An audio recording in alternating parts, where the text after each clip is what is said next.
My name is Sophia, and at 32 years old, I decided to ruin my little sister's life over a plate of turkey. She kicked me out of our family Thanksgiving dinner because my work boots offended her fiancé's delicate sensibilities. She called me a dirty laborer and told me to eat in the kitchen with the help. She had no idea that the dirty laborer she was insulting was the only reason she had a roof over her head or a tuition check for her Ivy League degree. By the time dessert was served inside the house, I had already made a phone call from my truck that would turn her golden life into a nightmare. Before I tell you how I dismantled her entire world in under 10 minutes, let me know where you are watching from in the comments below. Hit like and subscribe if you have ever been the one paying the bills while getting treated like the help. Growing up in our household meant understanding a very specific hierarchy. There was Jasmine, the golden child who could do no wrong, and then there was me, the human ATM. But this Thanksgiving was supposed to be different. It was the first time Jasmine was bringing home Tyler, her new fiancé.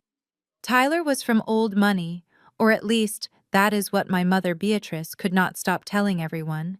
He was white, he was wealthy, and according to my mother, he was the savior our family had been waiting for. I was not supposed to be late. In fact, I had planned to arrive early to help cook, but at 10 a.m. I got an emergency call. The heating system at the St. Jude's orphanage in downtown had failed. It was 20 degrees outside, and there were 40 children freezing. I own Frost and Flame Solutions, one of the largest HVAC contracting firms in the state. But on holidays, my staff deserves a break, so I took the call myself. I spent 4 hours crawling through a ventilation shaft, replacing a cracked heat exchanger. By the time I fixed it, I was covered in soot grease and insulation dust. I smelled like burnt oil and sweat, but those kids were warm. I drove my Ford F-150 straight to my parents' house. It is a sprawling 5-bedroom colonial in a gated community, a house that my parents love to show off. I parked my truck next to a line of pristine Mercedes and BMWs.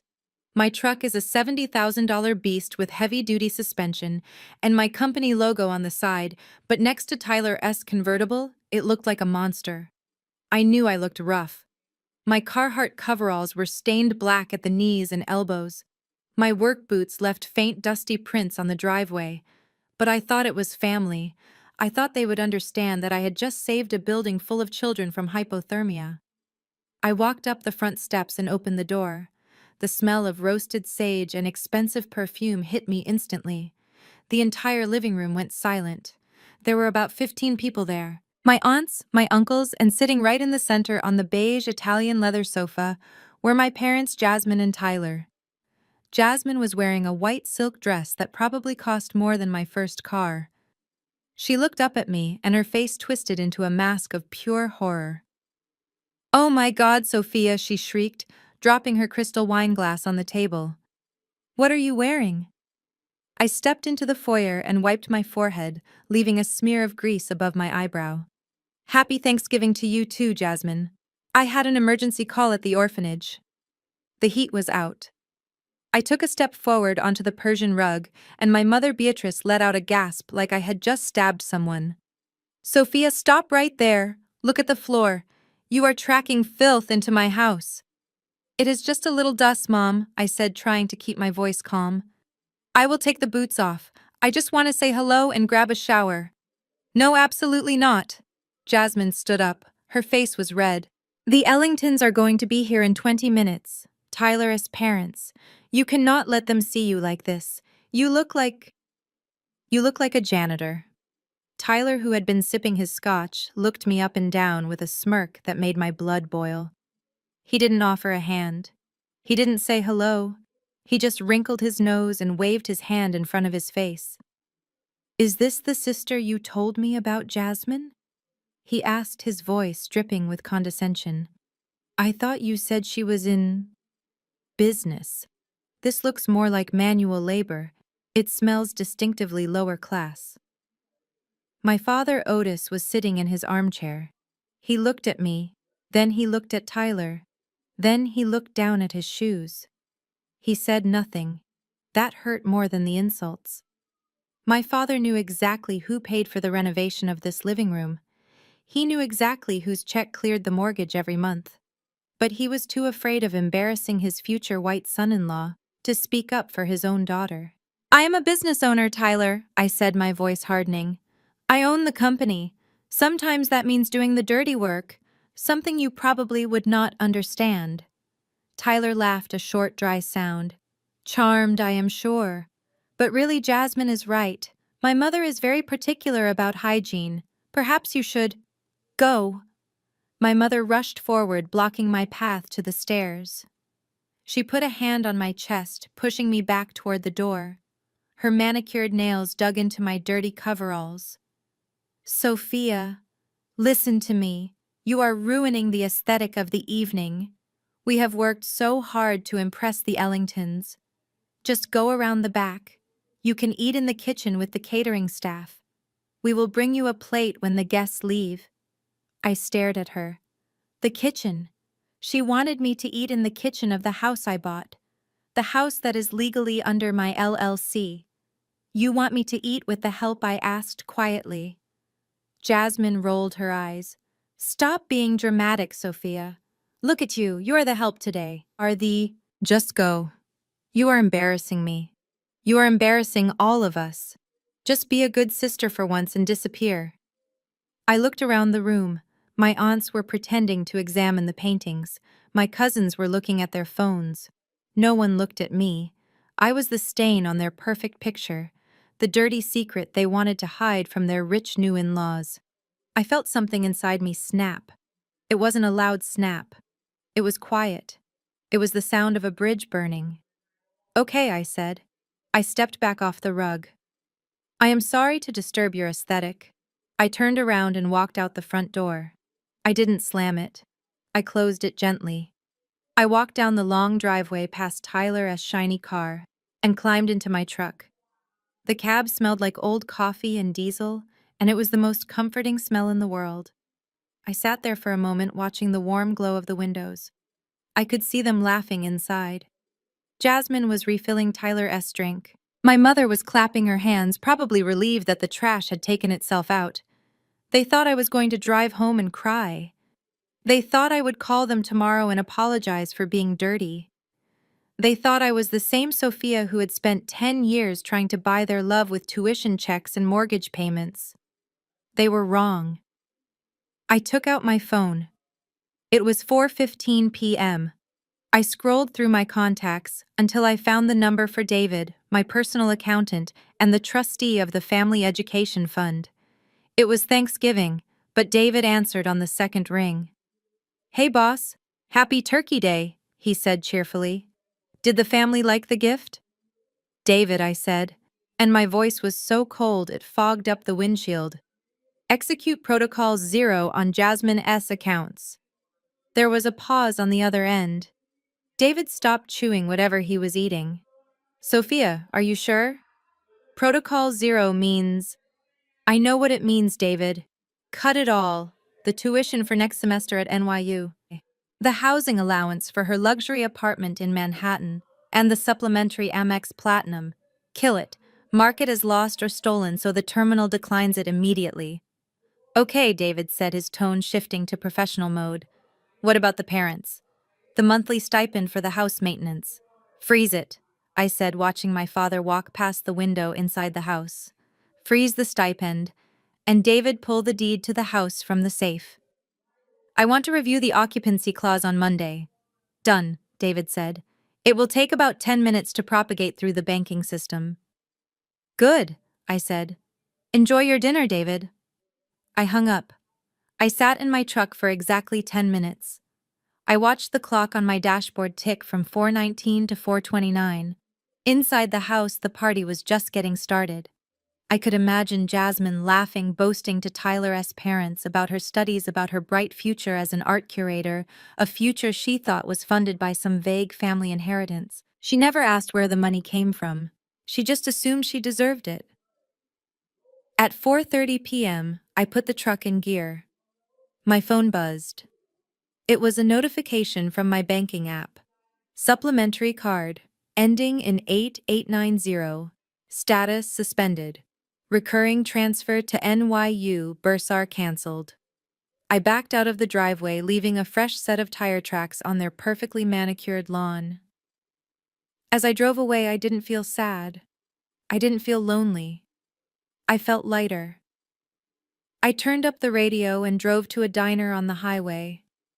I ate a burger and fries alone in my dirty coveralls, and it was the best Thanksgiving dinner I ever had. I had no idea that back at the house the bomb was about to go off. I had no idea that in 48 hours Jasmine would be standing in a Gucci store trying to buy a purse to impress her new mother-in-law and experiencing the first real consequence of her entire life. But I am getting ahead of myself. Let me tell you what happened when the bills finally came due. 48 hours later, it was Black Friday. While most of America was fighting over flat-screen televisions at Walmart, my sister Jasmine was doing what she did best, pretending to be wealthy on the internet. She was at the flagship Gucci store downtown, surrounded by mirrors and velvet ropes, live-streaming to her 5,000 followers. I know this because my office manager Sarah was watching it on her phone during our lunch break. Jasmine was holding a limited edition handbag made of python skin. It cost $3,000. She was posing with it, angling the camera so the light hit her cheekbones just right, telling her followers that her fiancé Tyler insisted she treat herself for dealing with the stress of wedding planning. She didn't mention that the stress was caused by her sister cutting off her allowance. She truly believed the card decline on Thanksgiving was a glitch. She lived in a world where consequences were things that happened to other people, not to her. I was 300 feet in the air, standing on the roof of a commercial skyscraper we were retrofitting. The wind was whipping my hair, and the noise of the city was deafening, but I heard my phone ring perfectly clear. I looked at the screen. It was Jasmine. I put it on speakerphone and set it down on a stack of galvanized steel ducts so my foreman Mike could hear. "Sophia, pick up the phone." "Right now," Jasmine screamed. Her voice was shrill panic edging into hysteria. "I am standing at the register at Gucci. There are people staring at me. The card says declined, not authorized. Fix it." I picked up a wrench and tightened a bolt on the compressor unit. "Hello, Jasmine. I am a little busy working. You know manual labor." "Stop it, Sophia. This is not funny. The sales associate is looking at me like I am a criminal. Transfer the money. Tyler says you are just being petty because we kicked you out. Just put 5,000 in the account and I will forgive you." I looked at Mike. He was trying hard not to laugh. I leaned closer to the phone. "Jasmine, I think you are confused. I am just a simple AC technician. I don't have $5,000 for Python bags. Why don't you ask Tyler? He is the wealthy investor, right? Surely 3 grand is pocket change for a man of his stature." There was a moment of silence on the other end. Then I heard the distinct beep of a card reader followed by a flat electronic buzz. The sound of rejection. "Ma'am," I heard the sales associate say in the background, his voice dripping with polite disdain. "Do you have another form of payment? The card has been flagged for insufficient funds and potential fraud." Jasmine gasped. "Fraud? How dare you? My sister is transferring it right now. Sophia, do it." "No," I said, calm and cold. "I cut the line, Jasmine. The tuition, the rent, the cards. It is all gone. Welcome to the real world. Good luck with the bag." I hung up. Mike shook his head and handed me a welding torch. "That was cold, boss," he said. "Necessary," I replied.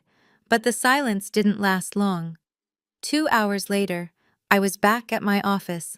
My company, Frost and Flame Solutions, operates out of a converted warehouse in the industrial district. From the outside, it looks unassuming, maybe even a little run down. The brick is faded and the sign is small. My parents have always hated visiting me here. They think it is a dump. They have never bothered to look past the reception desk. If they had walked through the secure double doors in the back, they would have seen a state-of-the-art command center.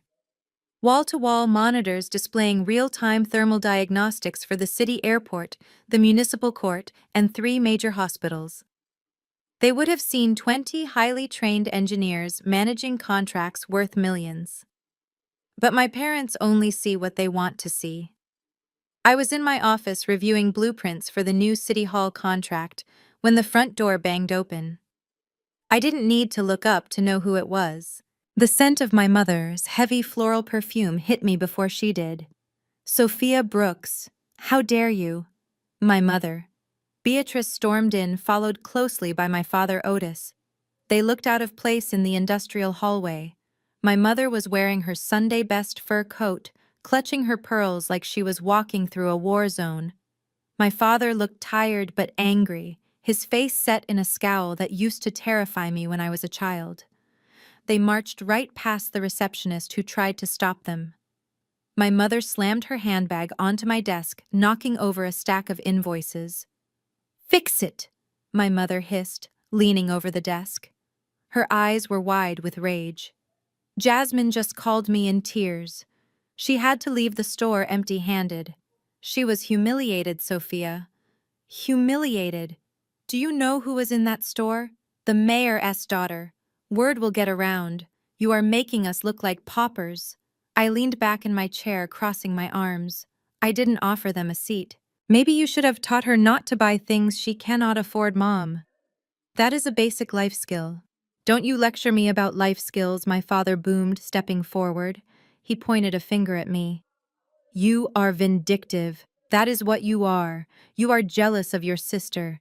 You always have been, just because she found a man from a good white family. And you are sitting here alone in this garage. He waved his hand around my office, dismissing the awards on the walls, dismissing the 10 years of blood and sweat I had poured into this business. To him, it was just a garage. Tyler is going to take care of her.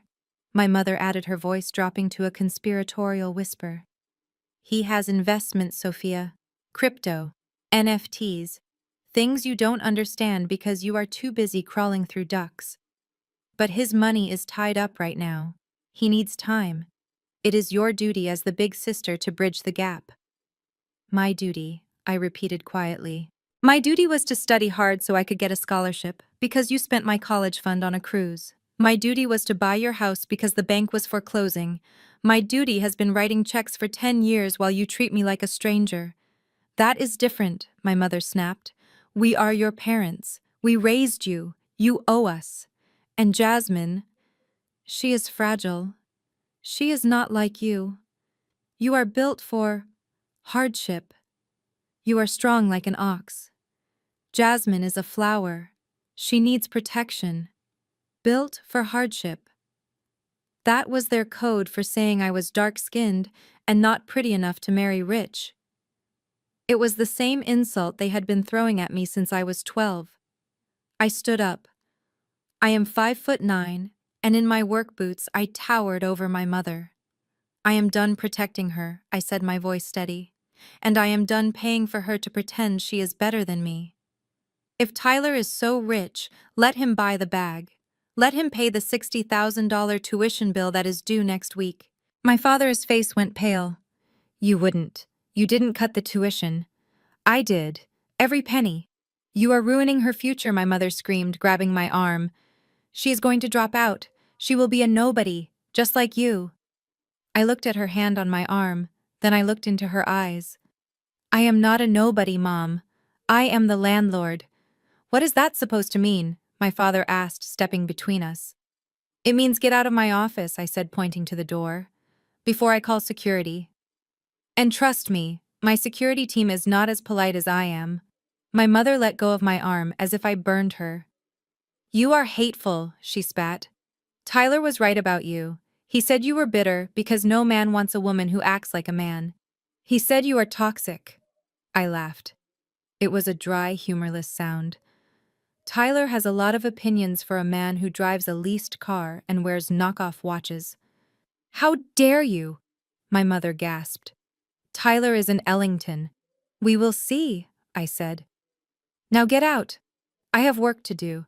I have a business to run. Someone has to make money in this family since apparently Jasmine is too fragile to work. They left, but not before my mother knocked a cup of coffee off my desk onto the floor. Petty until the end. I watched the brown liquid stain the carpet and I didn't move to clean it up.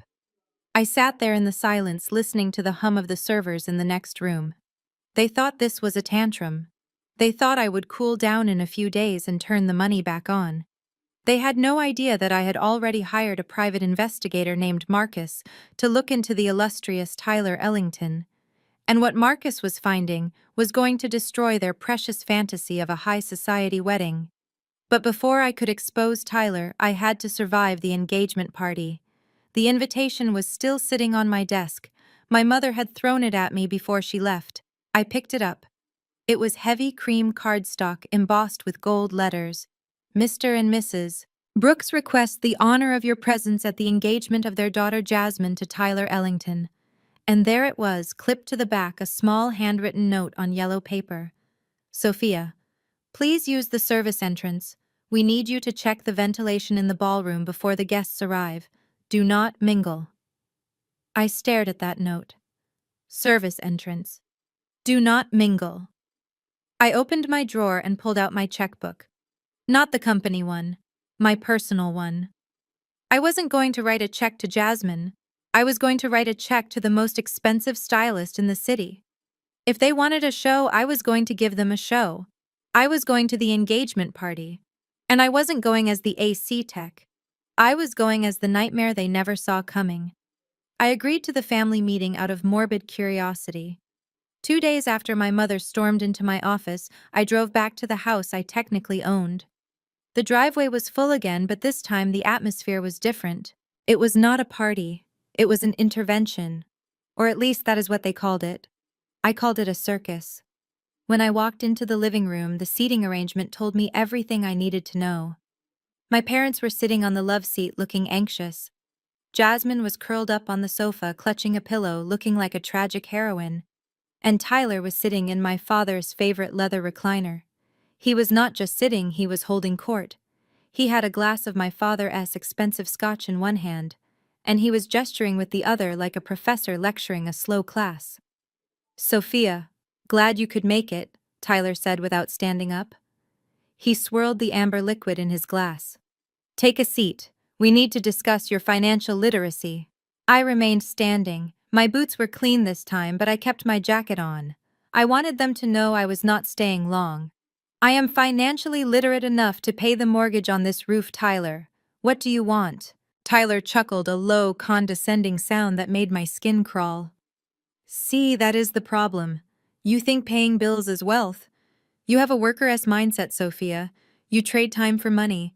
You sweat for dollars. It is honorable, I suppose, in a quaint sort of way, but it is not how real wealth is built. My mother nodded eagerly like a bobblehead doll. Listen to him, Sophia. Tyler has been explaining the markets to us. He is a visionary. Tyler smiled at her, benevolent and smug. Thank you, Beatrice. I am just trying to help the family. I hate to see Sophia struggling so much, working herself to the bone in those dirty coveralls just to make ends meet. It must be exhausting being so limited. I looked at him. I looked at the man who had never done a day of physical labor in his life. I was not struggling. My company had a net profit margin of 20% last quarter. But I let him talk. I wanted to see where the trap was. So what is your solution, Tyler? I asked, crossing my arms. Tyler leaned forward, putting his elbows on his knees. He dropped his voice to a serious whisper. I have an opportunity, a once-in-a-lifetime buy-in. I am launching a new decentralized finance project. It is based on algorithmic NFTs backed by real estate futures in the metaverse.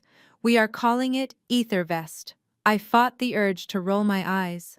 Metaverse real estate. He was selling imaginary land. And here is the thing, Tyler continued. Jasmine is upset about the tuition. We all are. But I am willing to be the bigger man. I am willing to let you into the ground floor of EtherVest. Normally the buy-in is $500,000, but for family I can get you in for $50,000, I repeated. Exactly, Tyler said, leaning back. Now I know you probably don't have that kind of cash sitting around. I know the HVAC business is seasonal, but I have done some calculations. If you sell that monster truck of yours and maybe liquidate some of your heavy inventory, you could scrape together the 50 grand. The room went silent. I looked at Jasmine. She was looking at me with wide, hopeful eyes. Do it, Sophia Jasmine said. Tyler says the returns are guaranteed. You could triple your money in a month. Then you can pay my tuition and you wouldn't have to work so hard. You could stop embarrassing us with those work clothes. My father cleared his throat. It sounds like a solid plan, Sophia. Tyler knows these things. He went to business school. You are just a technician. You should listen to the experts. I looked at my father, the man who taught me how to hold a screwdriver, and felt a wave of sadness. He was so desperate to be adjacent to whiteness and wealth that he was willing to let a con artist strip his daughter of her livelihood. Let me get this straight, I said, my voice low and dangerous. You want me to sell my truck? My work truck. The truck that carries the tools I use to generate actual revenue.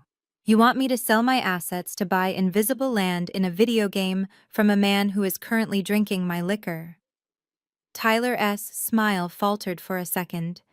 It is not a video game, Sophia. It is the future. But I wouldn't expect someone with your background to understand the blockchain. I am offering you a lifeline. I am offering to turn your blue-collar pennies into white-collar generational wealth. I laughed. It started in my chest and erupted into the quiet room. It was the absurdity of it all. Tyler, I said, walking over to him. I leaned down so our faces were inches apart. I could smell the cheap cologne he was wearing. It was trying to mask the scent of desperation. I don't gamble. And I certainly don't take investment advice from a man wearing a Rolex that ticks. Real Rolexes sweep, Tyler. They don't tick. Tyler snatched his wrist away, covering the watch. His face turned a blotchy shade of red. You are ignorant, he spat, his cool facade cracking. No, I said, straightening up. I am solvent. And here is my financial advice to you. If you need money for Jasmine's tuition, get a job. I hear Starbucks is hiring. They offer great benefits. I turned to leave, but Tyler jumped up. He moved fast, blocking my path to the door. He was taller than me, but he was soft. He had hands that had never held anything heavier than a golf club. You think you are so smart? He hissed, saliva flying from his mouth. But you are making a mistake. A big one. I am going to be the head of this family. When I marry Jasmine, I will be the one making the decisions. He took a step closer, invading my personal space. And let me tell you something, Sophia. People like us, the Ellingtons, we talk. We decide who gets into the clubs and who stays outside. If you walk out that door without cutting me a check, you are done. You will never be invited to our galas. You will never step foot in our world. You will be nothing but the mechanic we call when the toilet backs up. I looked him dead in the eye. I didn't blink. Tyler, I said quietly, I am the one who built the club. I pushed past him. He stumbled back, shocked by my strength. My parents were shouting something about being ungrateful, about ruining an opportunity, but I didn't stop. As I walked to my truck, I felt a vibration in my pocket. It was a text from Marcus, my private investigator. I pulled it out and read the message under the moonlight. Subject, Tyler Ellington. Preliminary report. Sophia, you are going to want to see this. The kid is not an Ellington. His last name is Ellis. He legally changed it 3 years ago. And wait until you see his credit score. It is lower than the temperature in your freezer. I smiled. The anger from the meeting evaporated, replaced by the cold calculation of a hunter who just spotted the prey. Tyler wanted $50,000 because he was drowning. He wasn't a savior, he was a leech, and he had just attached himself to the wrong host. I started the engine of my Ford F-150. They wanted me to sell this truck. Instead, I was going to use it to drive straight through their lies. The engagement party was in 2 weeks. Tyler had threatened to keep me out of his world. He didn't realize that I was about to bring my world crashing down on top of his. I put the truck in drive. The game was on. And unlike Tyler, I played to win. The silence from my family lasted exactly 90 days. It was the most peaceful quarter of my life. My business revenue increased by 15% without the constant drain of Jasmine's tuition and my mother's emergency shopping sprees. I almost forgot that they existed until the envelope arrived at my office. It was heavy cream cardstock embossed with gold leaf. It looked expensive, but when I held it up to the light, I could see the watermark of a discount online printer. It was a perfect metaphor for my family trying so hard to look wealthy while cutting corners where it mattered. I opened it. It was an invitation to the engagement party of Jasmine Brooks and Tyler Ellington. The venue was the grand ballroom of the Pierre Hotel. I was surprised. I knew for a fact my parents were tapped out, and Tyler was drowning in debt. They must have leveraged everything they had left or taken out predatory loans to fund this charade. But the real kick in the teeth wasn't the venue. It was the small, yellow sticky note attached to the RSVP card. It was written in Jasmine's bubbly handwriting. Sophia, please use the service entrance on 61st Street. Since you are coming anyway, could you bring your tools and check the ventilation in the ballroom before the guests arrive? The hotel manager said the AC is acting up and we want everyone to be comfortable.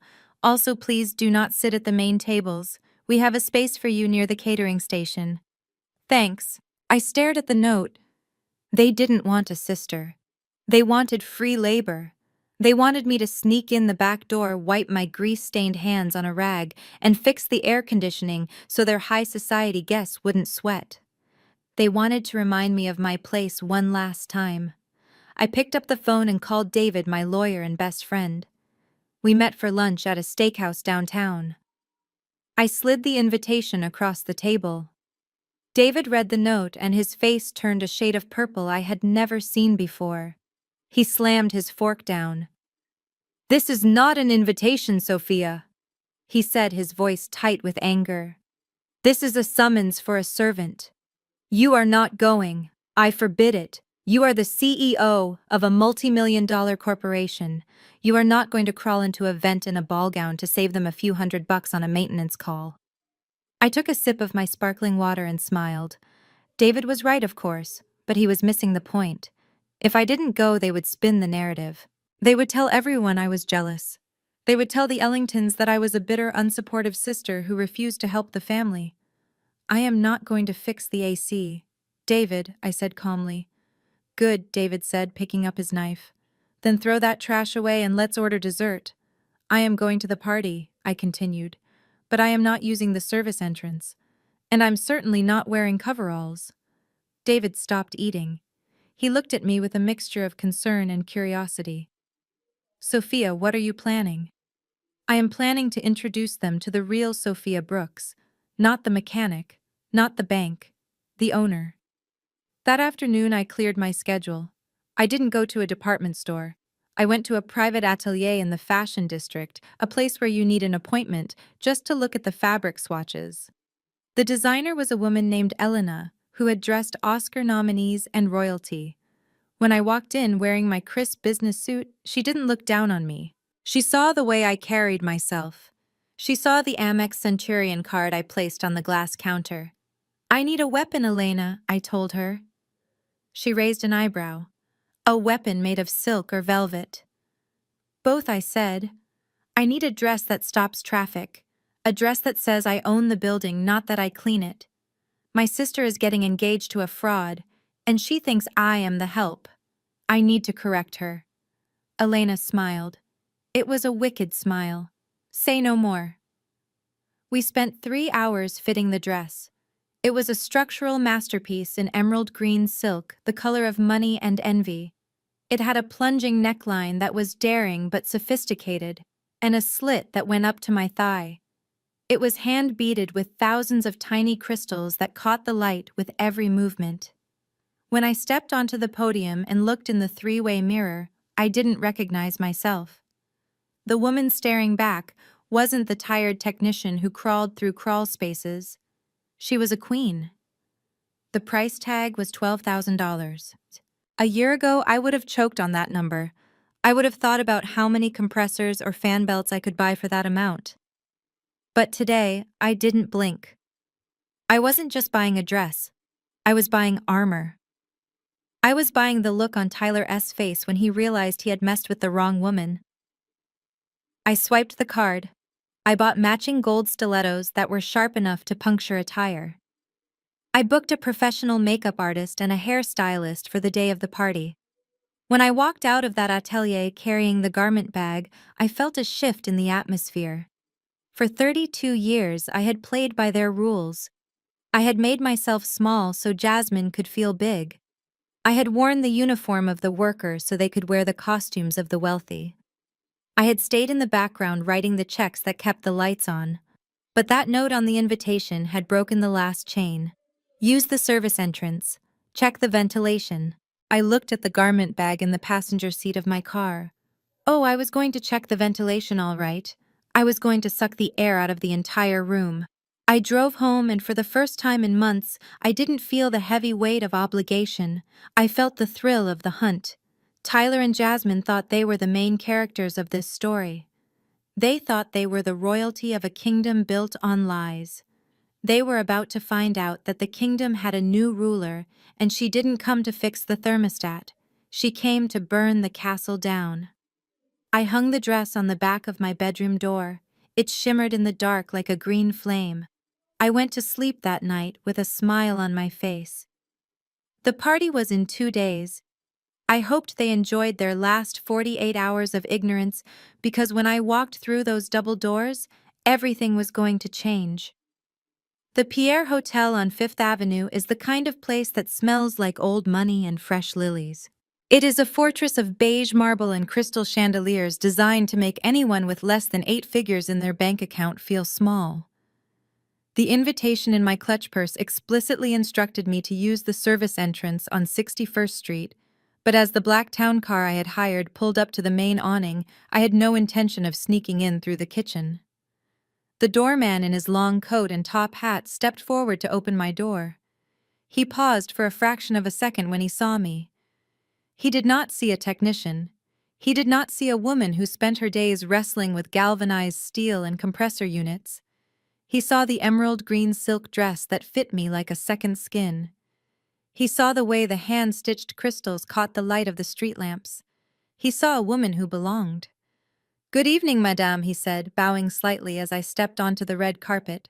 I nodded at him, keeping my expression cool and detached. I walked through the revolving doors and into the grand lobby. The air conditioning was set to a crisp 68 degrees. I made a mental note that the humidity levels were slightly off, but for once I was not going to fix it. I was not here to work. The engagement party was being held in the grand ballroom. I could hear the murmur of polite conversation and the clinking of champagne flutes as I approached the double doors. The security guard checking the guest list looked at me, then looked down at his clipboard. "Name, please," he asked. "Sophia Brooks." I said, my voice steady. He frowned, running his finger down the list. "I am sorry, Ms. Brooks. I have you listed under vendors. The service entrance is around the back." I didn't argue. I didn't raise my voice. I simply reached into my purse and pulled out a crisp $100 bill. I folded it and placed it in his hand. "Check again," I said. He looked at the money, then back at me. He cleared his throat. "My apologies. Go right in." He pushed the heavy doors open and I stepped inside. The room was a sea of pastels. It was exactly what Jasmine would have chosen. Pale pink roses, cream-colored tablecloths, and guests wearing various shades of beige and blush. It was tasteful, expensive, and completely boring. When I walked in, it was like a drop of ink falling into a glass of milk. The emerald green of my dress was violent against the muted background. The slit in the skirt revealed just enough of my leg to be dangerous. The gold stilettos clicked rhythmically against the parquet floor. Heads started to turn. First the people near the door, then the groups in the center of the room. The conversation died down in waves until the only sound was a string quartet playing in the corner. I saw my family across the room near the ice sculpture. Jasmine was wearing a white cocktail dress that looked suspiciously like a wedding gown. She was holding a glass of champagne and laughing at something Tyler was saying. My mother was standing next to her, preening like a peacock in her silver sequins. Then Jasmine saw me. Her smile didn't just fade, it evaporated. Her eyes went wide, and her mouth fell open. She dropped her hand to her side, spilling a little champagne on her skirt. My mother turned to follow her gaze, and I saw her physically recoil. She looked like she had seen a ghost, a very fashionable ghost. I didn't stop. I walked straight toward the bar located in the center of the room. I felt the eyes of 200 people on me. I heard the whispers start. Who is that? Is she a model? Is she famous? I ordered a sparkling water with a twist of lime. The bartender served me with a reverence he usually reserved for celebrities. I turned around and leaned against the mahogany bar, scanning the room. That is when I saw them. The Ellingtons. Tyler's parents were exactly as I had imagined them. Mr. Ellington was a tall man with silver hair and a face that looked like it had been carved out of granite and disapproval. Mrs. Ellington was thin blonde and wearing pearls that cost more than my first house. They radiated a kind of effortless superiority that comes from never having to worry about a bill in your life. They were standing with Jasmine and Tyler looking in my direction. I saw Mrs. Ellington lean in close to Jasmine. She didn't whisper loud enough for me to hear, but I can read lips. "Who is that striking woman, Jasmine?" she asked. "Is she a celebrity? I feel like I should know her." I watched Jasmine panic. I saw the wheels turning in her head. She couldn't tell her future mother-in-law that the woman in the $12,000 couture gown was her sister, the AC technician. She couldn't admit that the woman she had banished to the service entrance was currently outshining every person in the room. So she lied. Oh, her. Jasmine's laugh was brittle and high-pitched. She is a business associate, a silent partner in one of the city's infrastructure projects. We are not very close. Mrs. Ellington raised an eyebrow, looking at me with new interest. Infrastructure. How fascinating. She carries herself with such authority. We should go say hello. No. Jasmine practically shrieked, grabbing Mrs. Ellington's arm. She is very private. She hates small talk. Let's get another drink. I took a sip of my water and suppressed a smile. Jasmine was terrified. She was trapped in her own web of lies, and I was holding the scissors. But Tyler was not afraid. I saw him watching me, and his eyes were dark with anger. He didn't like being upstaged, especially not at his own party, and especially not by the woman he had tried to swindle. He whispered something to Jasmine, patted her hand, and walked toward the stage where the band was set up. He grabbed the microphone from the stand. The feedback squealed for a second, causing everyone to wince. "Testing, testing," Tyler said, his voice booming through the speakers. "Can everyone hear me?" The room went silent again. All eyes turned to the stage. Tyler flashed his $1,000,000 smile, the one that looked charming, until you noticed it didn't reach his eyes. "I just want to thank everyone for coming out tonight, to celebrate our love," he began. "It means the world to Jasmine and me to be surrounded by friends, family, and, well, everyone." He paused, letting his gaze wander over the crowd until it landed squarely on me. I was still leaning against the bar, looking bored. "You know we have a very special guest tonight," he said, his tone shifting into something that sounded like a joke, but felt like a knife. "My future sister-in-law Sophia is here." He pointed at me. A spotlight from the ceiling swung around and blinded me for a second. I didn't flinch. I didn't look away. I raised my glass slightly in a mock toast. "We were not sure she was going to make it," Tyler continued, chuckling. "You see, Sophia is a very hard worker. She works with her hands. In fact, she fixes toilets and air conditioners for a living." A few people in the crowd tittered nervously, not sure if this was a roast or a compliment. "I told her she didn't have to dress up," Tyler said, his voice dripping with false sweetness. "I told her she could come in her work clothes." We even opened the service entrance for her so she wouldn't have to worry about tracking mud on the carpet. But look at her, folks. He gestured grandly at me. She really cleaned up nice, didn't she? It is amazing what a little soap and a rented dress can do.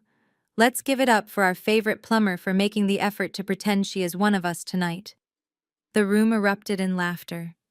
It wasn't warm laughter. It was the cruel, relieved laughter of people who were glad they weren't the target. They laughed because Tyler gave them permission to look down on me.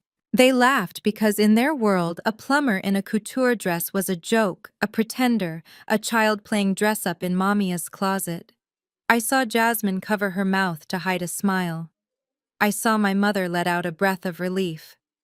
Tyler had done it. He had put me back in my place.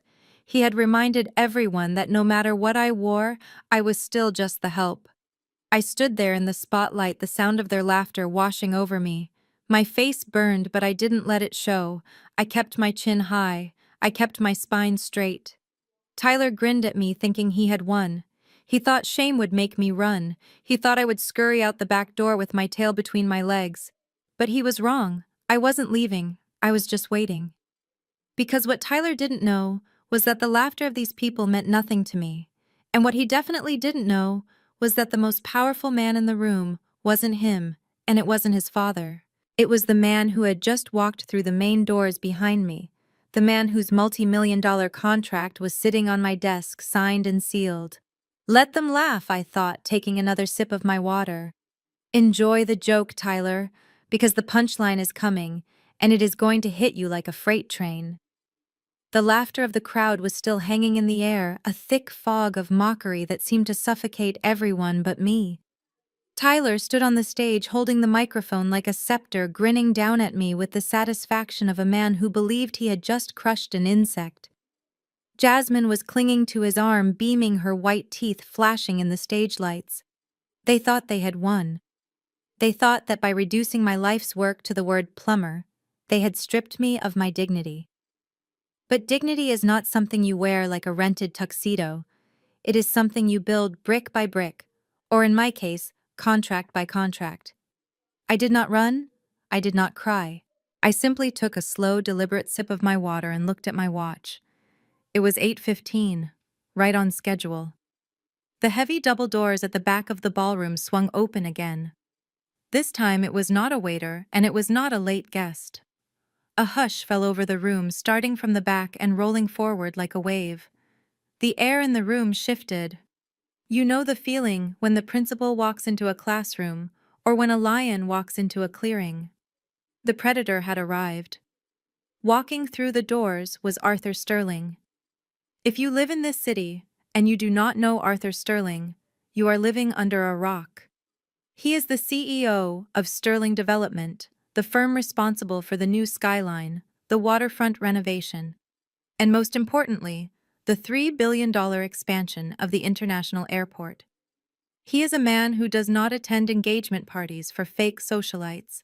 He is a man who moves mountains with a signature. He was flanked by 2 assistants, but he walked with the stride of a man who owned the ground beneath his feet.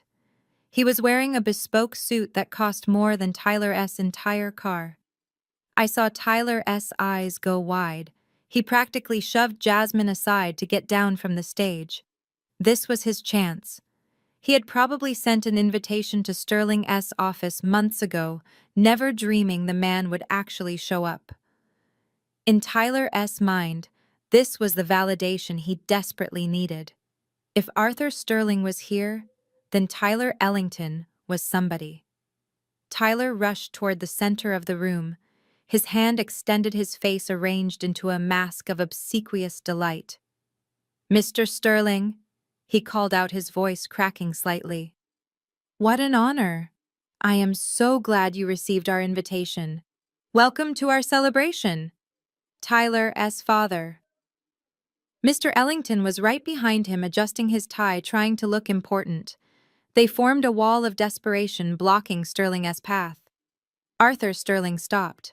He looked at Tyler's extended hand, then he looked at Tyler's face. He did not smile. He did not shake the hand. He looked at Tyler with the mild annoyance one might feel for a gnat buzzing at a picnic. I am sorry, Sterling said, his voice deep and gravelly. Do I know you? Tyler's smile faltered. I I am Tyler. Tyler Ellington. This is my engagement party. We met at the Chamber of Commerce gala last year. Sterling blinked. I meet a lot of people, son. Excuse me. And then just like that, Arthur Sterling stepped around Tyler. He walked past Mr. Ellington without even a nod. He parted the sea of guests who were all craning their necks to see what was happening. He walked straight toward the bar, straight toward the woman in the green dress, straight toward the plumber. The room went dead silent. You could hear a pin drop on the parquet floor. Jasmine stood frozen near the stage, her hand covering her mouth. Tyler turned around, his face pale, his hands still hanging uselessly in the air. Sterling stopped in front of me. His stern face broke into a genuine warm smile. He reached out and took my hand in both of his. Sophia, he said loudly enough for the back of the room to hear. My assistant told me you might be here. I almost didn't believe her. You are usually harder to track down than the president. Hello, Arthur, I said, keeping my voice smooth and level. I decided to take a night off. Although apparently I should have brought my toolbox according to the host. Sterling laughed, a booming sound that echoed off the high ceilings. He shook his head. Toolbox. That is rich. Listen, I was going to call your office on Monday, but since I caught you here, I wanted to deliver the news personally. He let go of my hand and reached into his jacket pocket, pulling out a thin gold fountain pen. He gestured with it, emphasizing his words. The airport board reviewed the final stress tests on the terminal expansion. The HVAC systems your team designed are performing at 98% efficiency. Even with the heat wave last week, the climate control was flawless. The energy savings alone are going to pay for the system in 3 years. He paused, and the silence in the room deepened. Every ear was strained. Every eye was wide. The board voted this morning, Sophia. We are awarding Frost and Flame the master maintenance contract for the entire airport district. 5 years. $5 million a year. Plus the retrofit on the old terminal. He held out his hand again. Congratulations.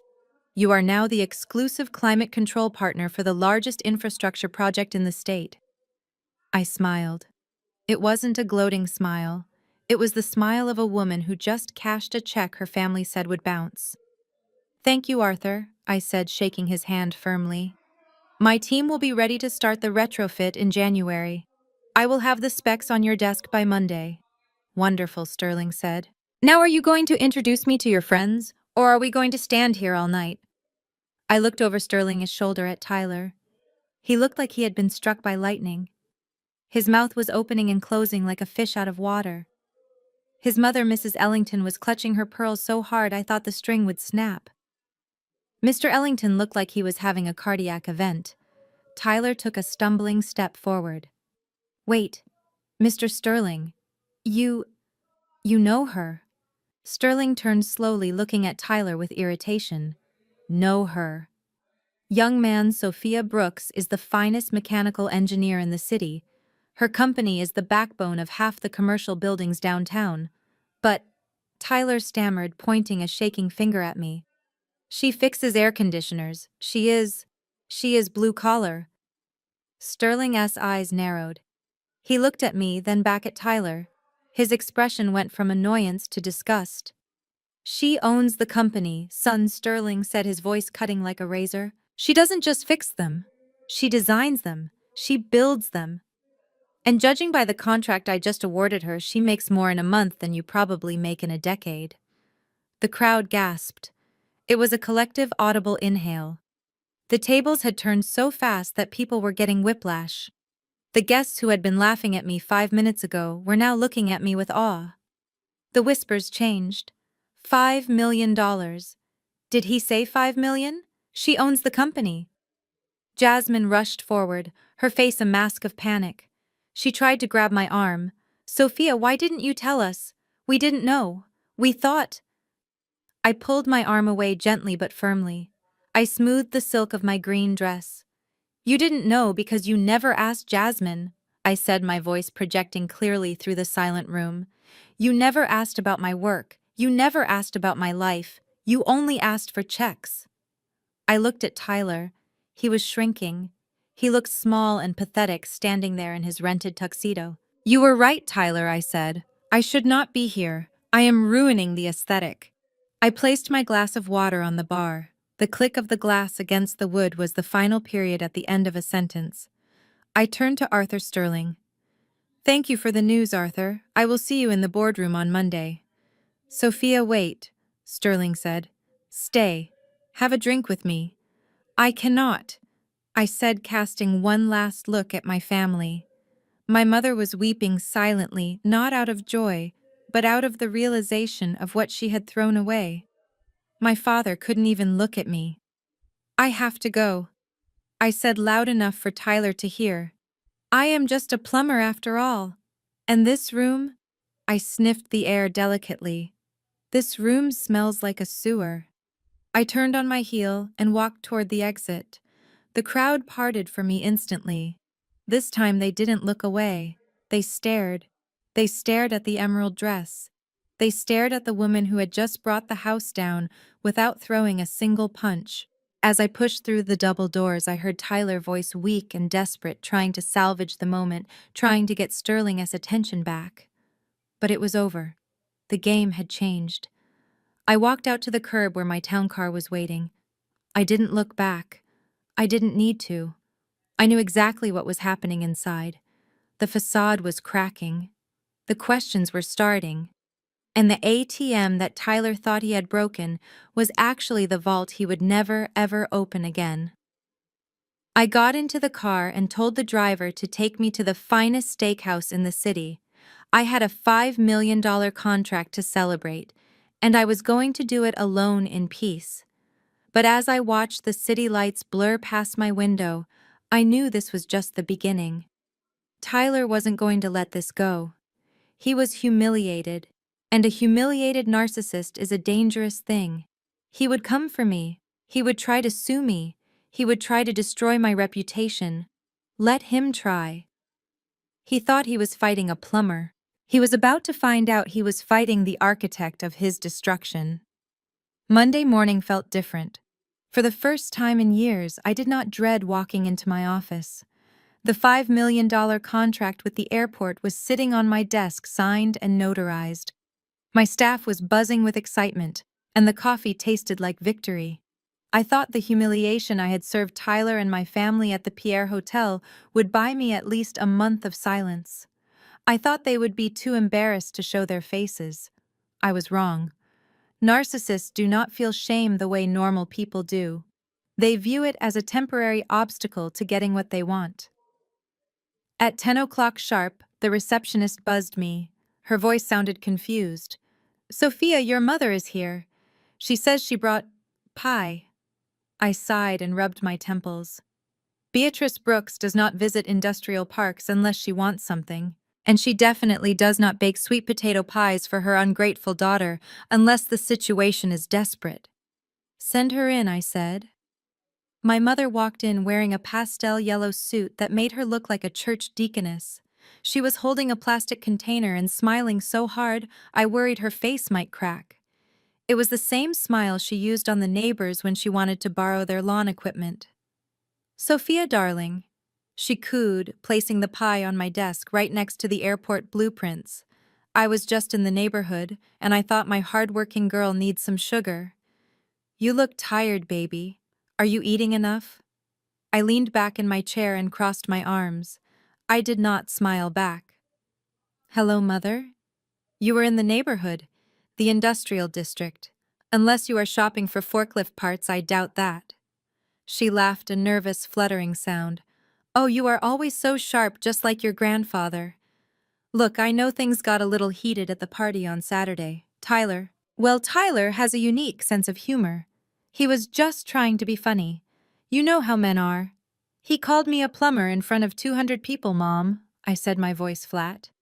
And then he tried to pretend he didn't know me when the biggest developer in the city shook my hand. That is not humor. That is insecurity. My mother sighed and sat down in the guest chair without being asked. She smoothed her skirt. Well, that is actually why I am here. We need to clear the air. We are family, Sophia. And families help each other. We lift each other up. I waited. I knew the ask was coming. It was just a matter of how many layers of guilt she would wrap it in first. Jasmine is distraught. She continued, her eyes getting misty on cue. She loves Tyler so much, but you know weddings are expensive.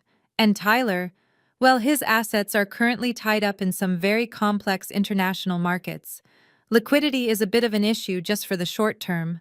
I almost laughed. Liquidity issues. That was a polite way of saying he was broke. My private investigator had already sent me the file. Tyler didn't have assets in international markets. He had debts in local casinos.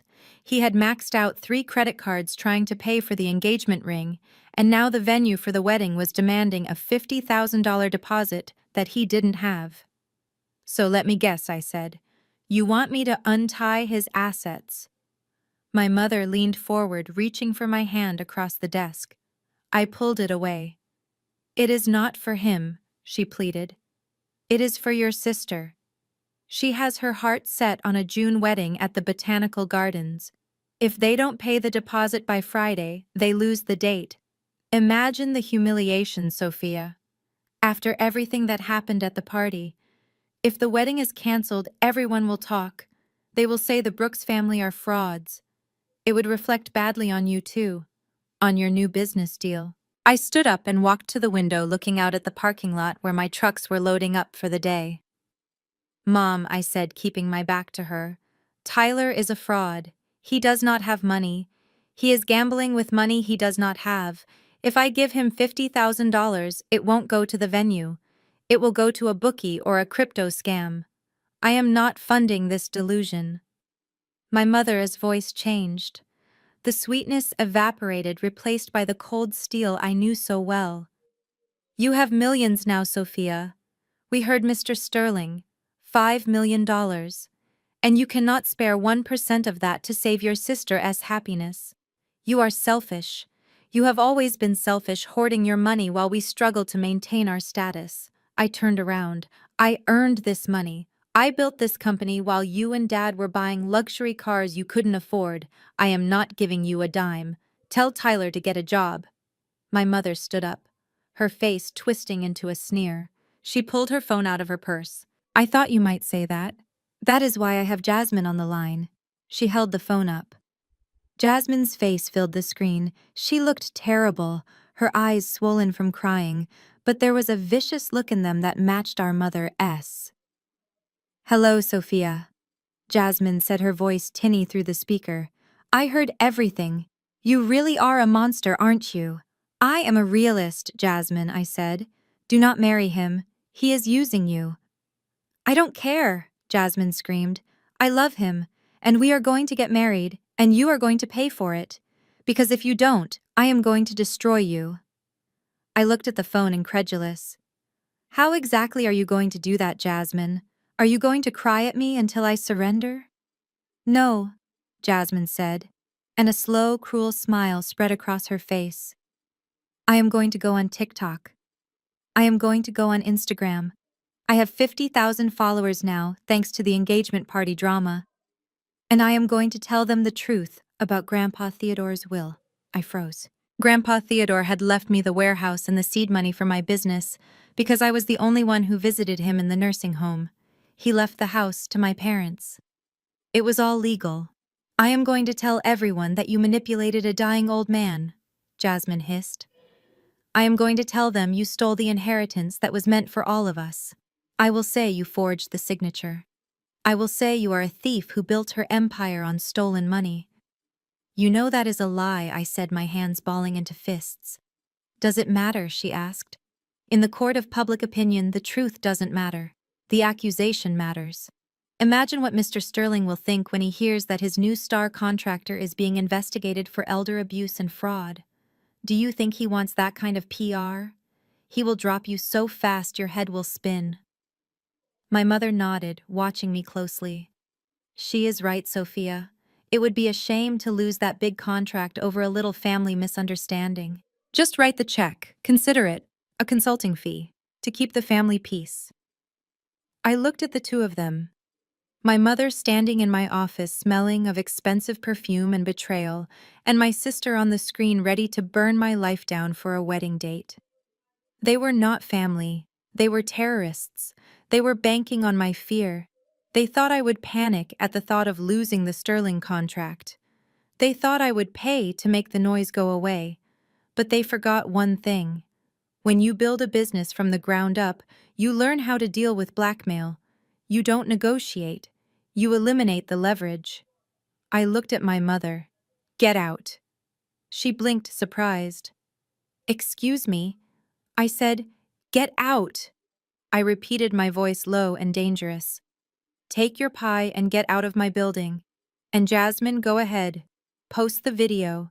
Tell your lies. But remember one thing. When you accuse someone of a crime, you better make sure your own hands are clean. Jasmine laughed. My hands are clean. I am just a student. Are you? I asked. Are you really a student, Jasmine? Or are you a dropout who has been pocketing tuition money for 2 years? Jasmine's face went pale on the screen. My mother looked confused. What are you talking about, Sophia? Ask your daughter, Mom, I said, walking to the door and holding it open. And ask Tyler about the loan he took out in your name last week, the one secured against the house. My mother's eyes went wide. She looked at the phone. Jasmine, what is she talking about? Jasmine hung up instantly. The screen went black. My mother stood there for a moment, uncertain. She looked at me, then at the door. You are lying, she whispered. You are trying to tear us apart. I am not the one lying, Mom, I said. But you are about to find out who is. Now leave. I have a contract to fulfill. She grabbed her purse and the pie and hurried out. She didn't look back. She was rushing home to check her credit report. I closed the door and leaned against it. My heart was pounding. I had called their bluff, but I knew Jasmine. She was cornered and desperate. She might post the video anyway just to spite me.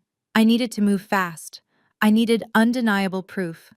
I walked back to my desk and picked up the phone. Marcus, I said when the private investigator answered. I need everything you have on Jasmine S. academic records. And I need the paper trail on Tyler S. debts. We are going to court. I wasn't just going to defend myself. I was going to launch a preemptive strike that would silence them forever. They wanted a war over money. I was going to give them a war over truth. And the truth was a weapon they were not equipped to handle. The video went live at 7 in the morning on a Tuesday. By 9 o'clock it had 2 million views. I watched it in my office with a knot in my stomach that felt like I had swallowed a handful of gravel. Jasmine sat on the floor of her bedroom wearing no makeup and a hoodie that looked 3 sizes too big. She was crying. Not the silent, dignified crying of a person in actual pain, but the loud, gasping performance of someone auditioning for a soap opera. She told the camera that her wealthy sister had stolen her inheritance.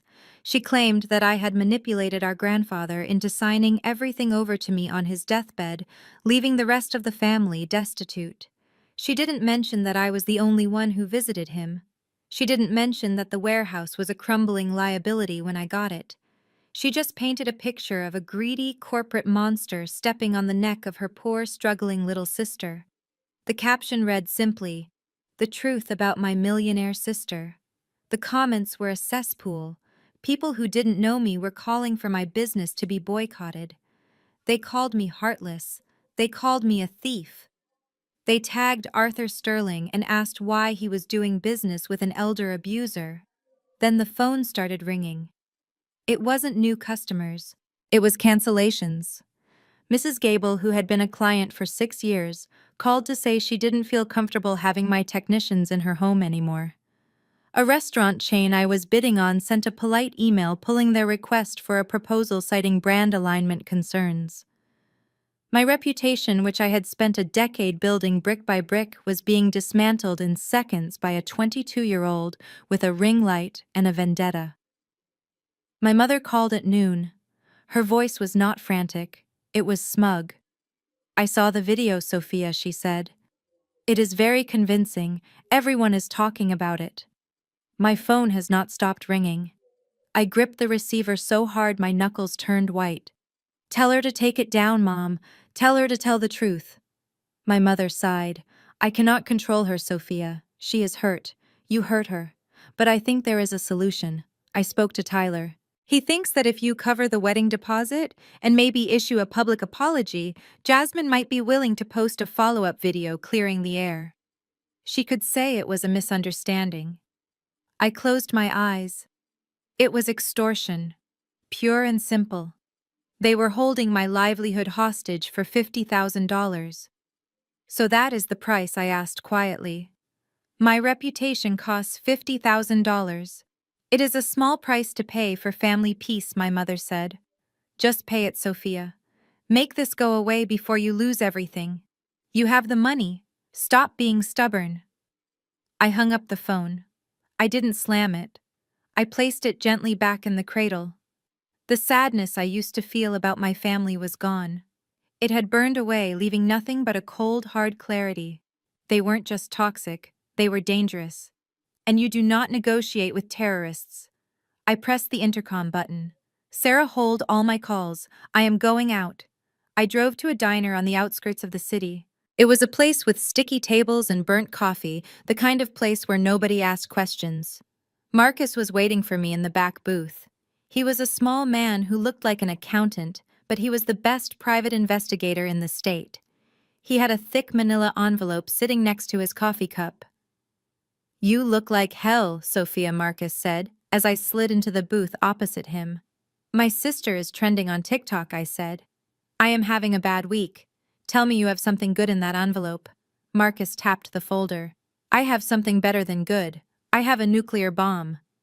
He opened the envelope and slid a stack of papers across the table. Let's start with the college fund, he said. You have been sending $60,000 a year directly to the university bursar, right? Correct, I said. Marcus nodded. Well, here is the thing. The university has a strict refund policy. If a student withdraws within the first 2 weeks of the semester, the tuition is refunded to the student account or a designated personal account. I looked at the documents. It was a transaction history. Jasmine didn't just drop out, Marcus said, pointing to a line item. She was expelled academically 2 years ago. She had a .5 GPA.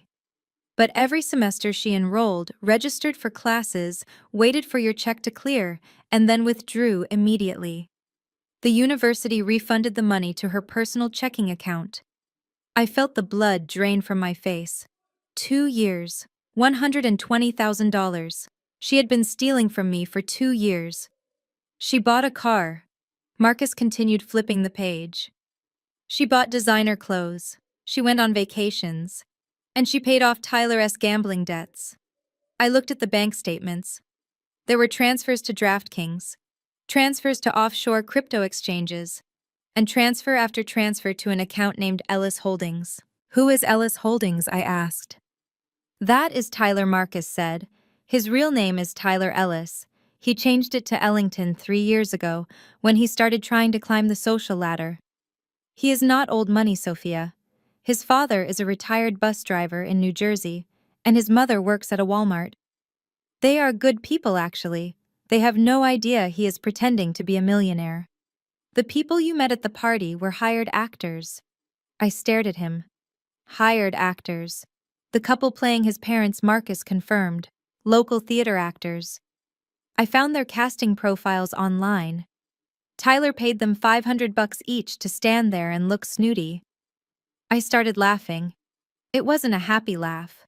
It was the laugh of someone who realizes the monster under the bed is just a pile of dirty laundry. It was all fake. The pedigree, the wealth, the parents. It was all a desperate illusion funded by my money. But here's the kicker, Marcus said, sliding the final document across. This is a loan application Tyler submitted last week. He used your parents' house as collateral. He forged your father's signature. I picked up the paper. It was a high-interest loan from a predatory lender.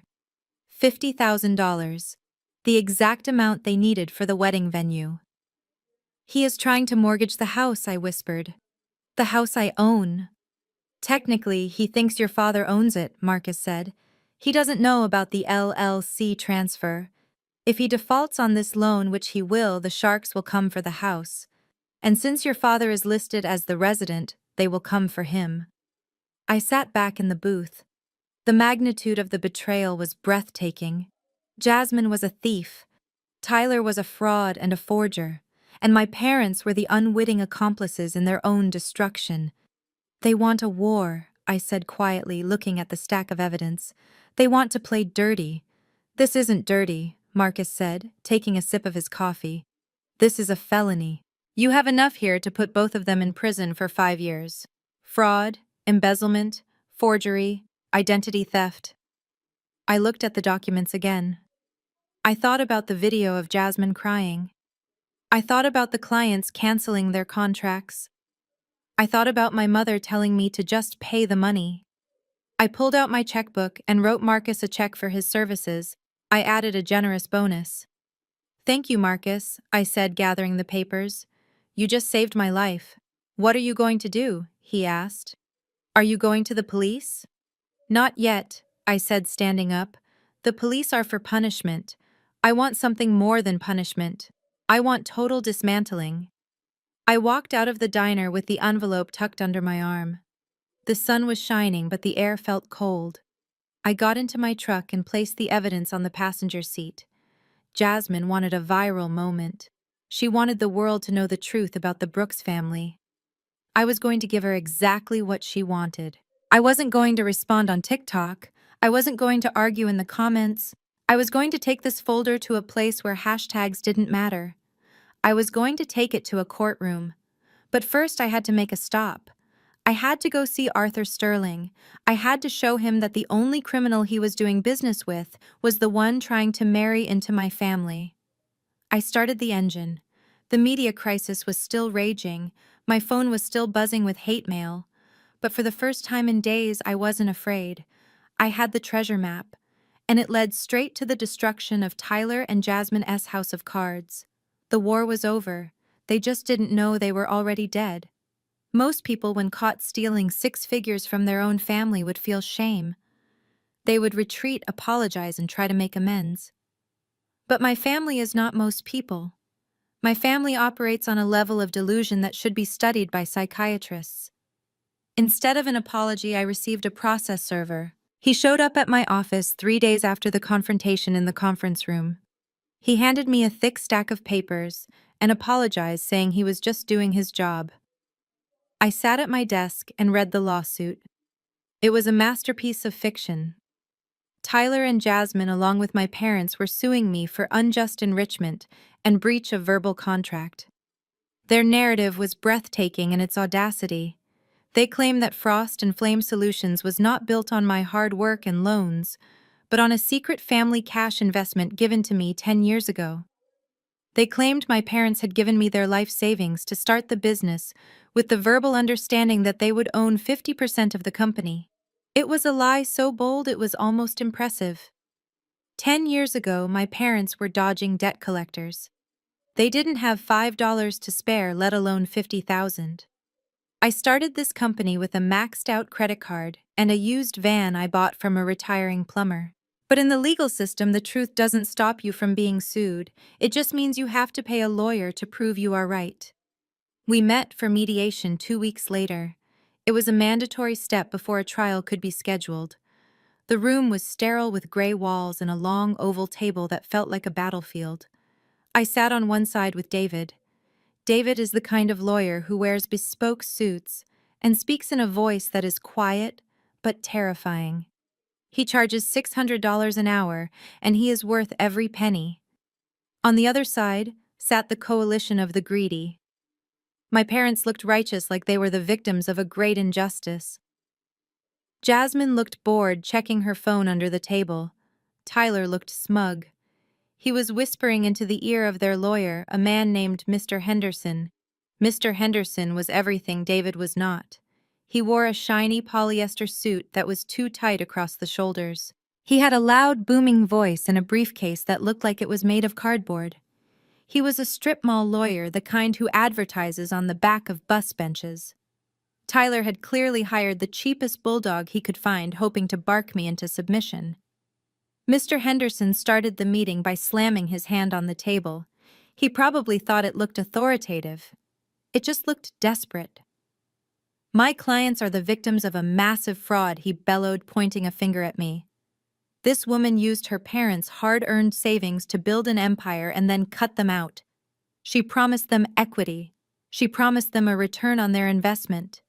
And now, when the company is worth millions, she pretends they don't exist." I looked at my parents. "Dad," I said calmly, "you know that is not true. You know I ate ramen noodles for 3 years because I didn't have any funding. You told me I was crazy for starting a business." My father refused to meet my eyes. He stared at a spot on the wall. "We gave you cash, Sophia. Cash we had saved in the safe. We didn't write a check because you said you needed it under the table for tax reasons." I felt a vein throb in my temple. They were accusing me of tax fraud now, too. They were willing to burn everything down just to get a piece of what I built. Mr. Henderson leaned back, smiling, like he had just made a brilliant point. "We are willing to settle to avoid a messy public trial. We know Miss Brooks values her reputation, especially with her new airport contract. So here's our offer. We want 50% of the shares of Frost and Flame Solutions. And we want a seat on the board for Mr. Tyler Ellington to ensure the family interests are protected." I laughed. I couldn't help it. The idea of Tyler, the man who fell for a crypto scam, managing my company was hilarious. David placed a hand on my arm, silencing me. He didn't laugh. He didn't even smile. He opened his leather folder and took out a single piece of paper. "Mr. Henderson," David said, his voice silky smooth. "That is a very creative story. Unfortunately, facts are stubborn things. You claim your clients gave Ms. Brooks $50,000 in cash 10 years ago. That is correct," Henderson said. David slid the paper across the table. "This is the bankruptcy filing for Otis and Beatrice Brooks, dated exactly 10 years and 2 months ago. In this sworn federal document, they stated under penalty of perjury that they had 0 assets and 0 cash savings. They listed their total liquid worth as $400. David paused, letting the silence stretch. "So, Mr. Henderson, either your clients committed federal perjury 10 years ago by hiding assets during a bankruptcy proceeding, or they are committing perjury now by claiming they had money to invest. Which felony would you like them to admit to today?" Henderson's face went pale. He looked at my parents. They looked terrified. They had forgotten about the bankruptcy. They had forgotten that their financial failures were a matter of public record. Tyler tried to intervene. "That is a technicality," he argued, waving his hand. "They found the money later. It was a gift from a relative." David ignored him. He kept his eyes on Henderson. "Furthermore, we have the incorporation documents for Frost and Flame. We have the loan agreements from the bank. We have 10 years of tax returns. There is no record of any family investment because there was none. If you pursue this lawsuit, we will countersue for malicious prosecution and we will win. And we will ask the court to force your clients to pay our legal fees." Henderson swallowed hard. He started shuffling his papers, looking for an escape route. "Well," he muttered, "maybe we can adjust the percentage. Maybe a cash settlement instead of equity." "No," David said. "No settlement. No equity. No cash." Tyler slammed his fist on the table. "This is unfair. You are rich. We are family. You owe us. If you don't pay, we will go to the press. We will tell everyone you are starving your parents." I leaned forward. I was done letting David do all the talking. "You want to talk about assets, Tyler?" I asked. "You want to talk about who owns what?" I looked at my parents. "You told your lawyer that you invested in my company. You lied. But there is one investment I made that we haven't discussed." I reached into my bag and pulled out a document bound in blue paper. "Mr. Henderson," I said, addressing the cheap lawyer, "your clients are suing me for a share of my property, but they seem to have forgotten about the property they are currently occupying." I slid the deed across the table. 10 years ago, when my parents declared bankruptcy, the bank was going to foreclose on their home. I bought it. I bought the debt. I paid off the arrears, and the title was transferred to my holding company to protect it from their creditors. I looked at my father. He was gray. He knew this day would come, but he thought I was too soft to ever use it against him. I let you live there rent-free for a decade, I said. I paid the property taxes, I paid for the new roof, I paid for the landscaping. I did this because you were my parents. And how do you repay me? I continued, my voice shaking with suppressed rage. You steal from me. You slander me. You sue me. You try to take the business that I built with my own hands. Henderson picked up the deed. He read it. He looked at Tyler. He looked at my parents. He closed his briefcase. You didn't tell me she owned the house, Henderson hissed at Tyler. We pay the utilities, Tyler stammered. That establishes residency. David smiled. It was a shark-esque smile. Actually, Tyler, since you are not on the lease and you have been conducting illegal commercial activity, specifically running a gambling ring from the premises, you have violated the terms of the occupancy. What gambling ring? My mother shrieked. Tyler is an investor. David pulled out another photo. It was a screenshot from a sports betting forum. It showed Tyler taking bets under the handle Ellis Big Win from the IP address of my parents' house. That is a felony, David said. And it puts the property at risk of seizure, as the landlord Sophia cannot allow criminal activity on her premises. I stood up. The mediation was over. I looked at the people I used to call family. They looked small. They looked trapped. You wanted a legal battle, I said. You got one. But you attacked the wrong asset. You came for my company. So now I am coming for my house. My mother started to cry. Real tears this time. Sophia, you can't. Where will we go? I don't know, Mom, I said, walking to the door. Maybe you can go to the house Tyler bought with his crypto earnings. Oh, wait. That doesn't exist. I opened the door and looked back one last time. You have 30 days to vacate. If you are not out, the sheriff will remove you. And Tyler, if you step foot near my office again, I will hand that gambling evidence to the district attorney. I walked out of the mediation room, leaving them sitting in the wreckage of their own greed. They had tried to take half of everything I had. Instead, they had just lost the only roof they had over their heads. The lawsuit was dead. But the eviction was just beginning, and I was going to make sure every neighbor, every friend, and every person they had bragged to knew exactly why the Brooks family was being put out on the street. The silence in the mediation room was heavy enough to crush a diamond. Mr. Henderson, the strip mall lawyer, was staring at the property deed like it was a live grenade. My parents were frozen in their chairs, their faces pale masks of disbelief. They had spent so many years telling themselves that they were the masters of the house that they had actually overwritten their own memories. They had convinced themselves that the roof over their heads was a result of their own enduring legacy, and not the charity of the daughter they looked down upon. Let me refresh your memory, Dad, I said, my voice cutting through the silence.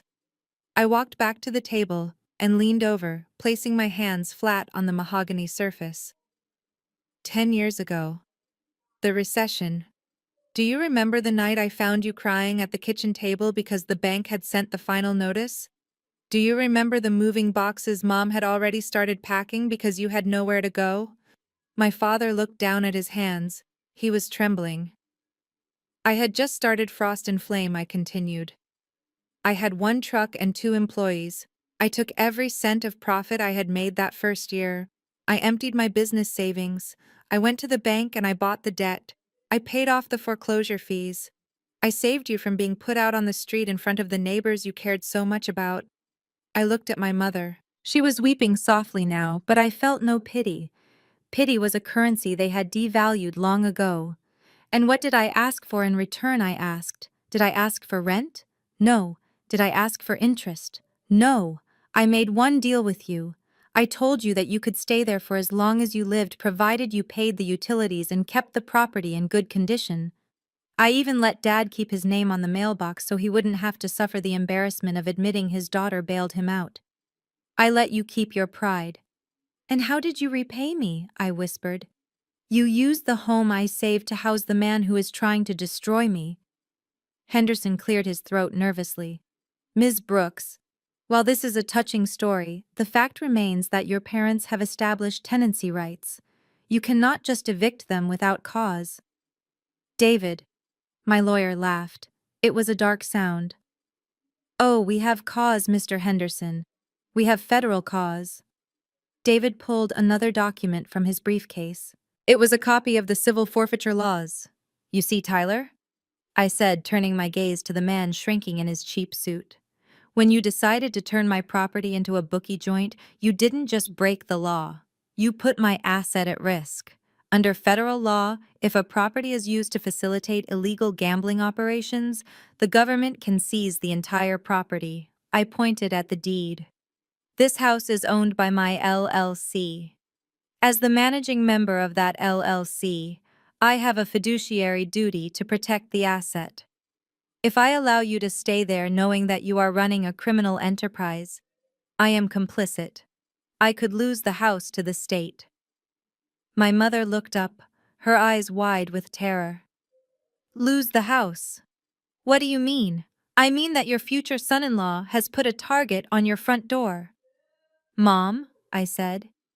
Because he is too lazy to work, he has been taking sports bets from the living room I pay for. If the police raid that house, they don't just arrest him. They board up the windows and seize the building. I stood up straight, adjusting my blazer. I am not going to let the government take my property because of his stupidity. That is why this isn't just a family dispute anymore. It is a business decision. I looked at Henderson. You wanted to talk about equity. You wanted to talk about ownership. Well, here's the reality.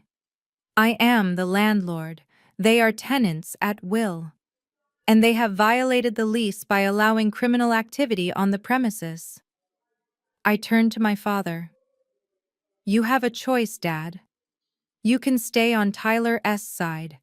You can keep believing in his fantasy wealth and his fake status. But you will do it from a motel room.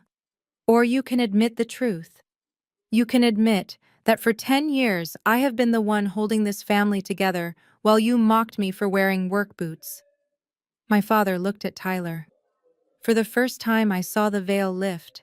He looked at Tyler's cheap watch.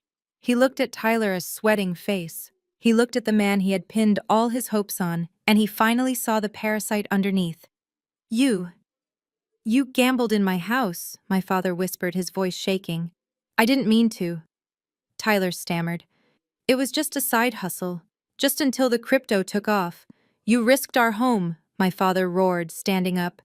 It is not your home, Dad, I corrected him coldly. It is mine. It has always been mine. You were just a guest who forgot his manners. I picked up my purse. I checked my watch. You have 30 days, I said. That is the legal notice period. But frankly, if I were you, I would start packing tonight. Because once I file the formal eviction with the court tomorrow, it becomes public record. All those neighbors you tried to impress, the people at church, the country club, they are all going to know that the Brooks family is being evicted by their own daughter. My mother let out a wail of despair. Sophia, please don't do this. We are old. Then you should have thought about that before you tried to sue the hand that fed you, I said. I walked toward the door, David right behind me. I paused with my hand on the handle. And Tyler, I said, not looking back, I suggest you find a very good criminal defense attorney. Because once the eviction is filed, I am handing over the hard drives from the home security system to the police. I am sure they will be very interested to see exactly who has been coming in and out of that house to place bets. I walked out into the hallway. The air tasted sweet. For 10 years I had carried the secret of the house like a heavy stone. I had protected their ego at the expense of my own dignity. I had let them play the lords of the manor while I played the servant. But the play was over. The curtains had fallen. I walked to the elevator, my heels clicking on the marble floor. David looked at me. Are you okay? He asked. I looked at him. I thought about the little girl who used to hide in her room because she didn't feel good enough. I thought about the woman who crawled through ventilation shafts to pay for a sister's ungrateful lifestyle. I am better than okay, David, I said, pressing the button for the lobby. I am free. I knew the next 30 days would be ugly. There would be screaming. There would be crying. Jasmine would probably try to chain herself to the porch, but it didn't matter. The power dynamic had shifted permanently. They were no longer the judges of my worth. They were just trespassers in my kingdom. And as the elevator doors closed, I pulled out my phone. I had one more call to make. I needed to call a locksmith. Because on day 31 the locks were changing, and this time I was keeping the only set of keys. The drive to the house on Elm Street was usually filled with dread. For 10 years, every time I turned onto that tree-lined avenue, my stomach would twist into knots. I would check my appearance in the mirror, wondering if I looked wealthy enough to be accepted, or useful enough to be tolerated. But today, as I turned the corner in my truck, followed closely by a black sheriff department cruiser, I felt nothing but a cold resolve. I parked in the driveway right behind Tyler's leased convertible. Sheriff Miller, a man I had known for years through my work with the city, pulled up behind me, blocking the exit. He stepped out, adjusting his belt. "Are you sure you want to do this, Ms. Brooks?" he asked quietly. "Once we serve them, there is no going back. Family disputes get ugly fast." I looked at the house. The lawn was perfectly manicured thanks to the landscaping company I paid for. The windows were gleaming. It looked like the American dream, but I knew it was just a stage set for a nightmare. "I am sure, Sheriff," I said. "It is not a home anymore. It is a crime scene." I walked up the front steps carrying the bright orange eviction notice and a roll of heavy-duty tape. It felt heavy in my hand, not because of the paper, but because of what it represented. This was the final severing of the cord. I didn't ring the doorbell. I didn't knock. I simply held the notice up against the solid oak door and ripped a piece of tape. The sound was loud in the quiet afternoon. Raip, slap. I taped the notice right at eye level. Notice to quit, termination of tenancy, due to illegal activity. Before I could finish smoothing the tape, the door yanked open. Jasmine stood there wearing a silk robe, her hair in curlers. She looked at me then, at the orange paper, then at the sheriff standing on the lawn. "What are you doing?" she screeched. Her voice cracked, breaking the suburban silence. "Get away from our house! Mom, Dad, Sophia is vandalizing the door." She tried to rip the paper down, but I caught her wrist.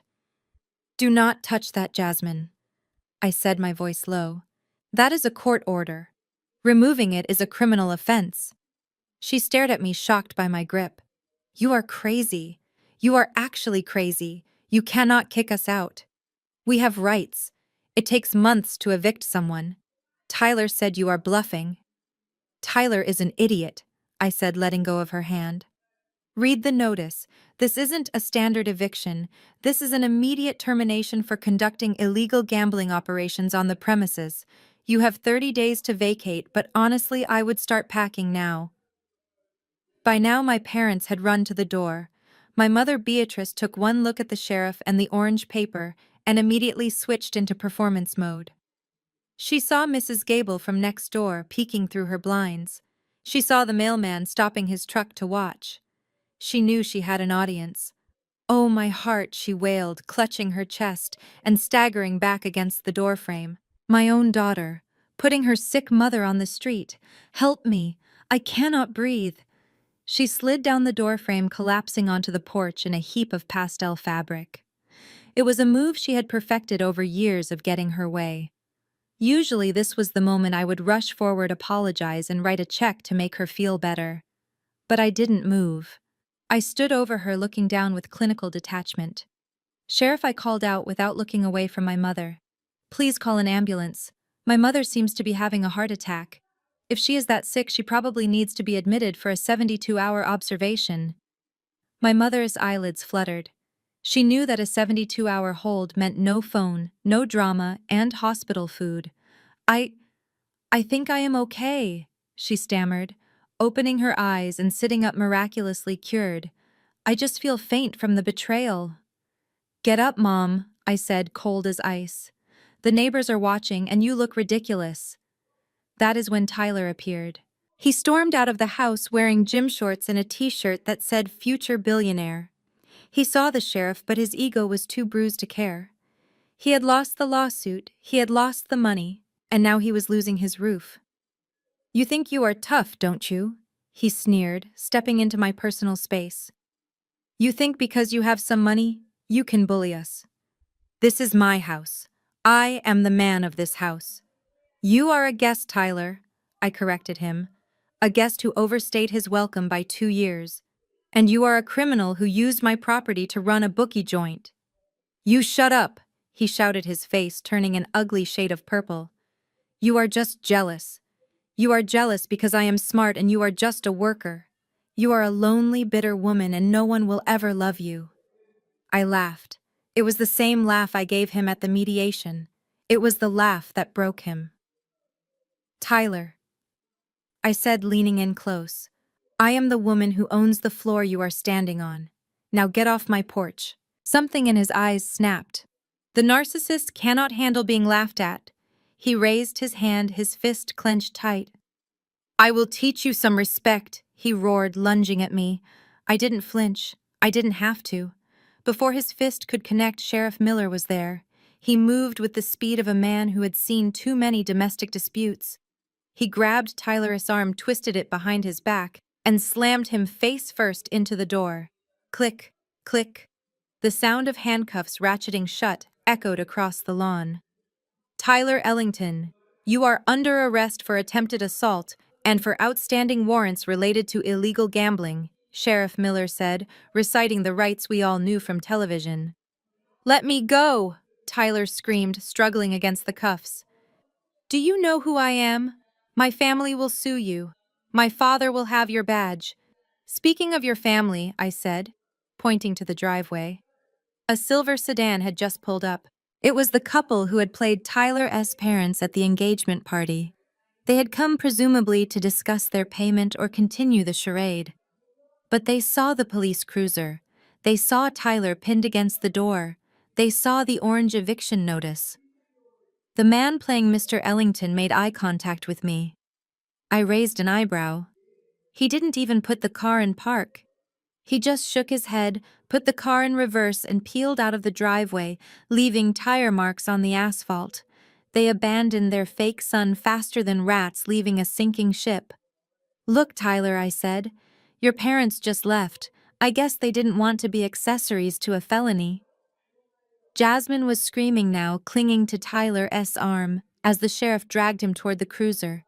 Don't take him, she sobbed. He didn't mean it. Sophia, tell them to stop. He is my fiancé. I looked at my sister. She looked pathetic.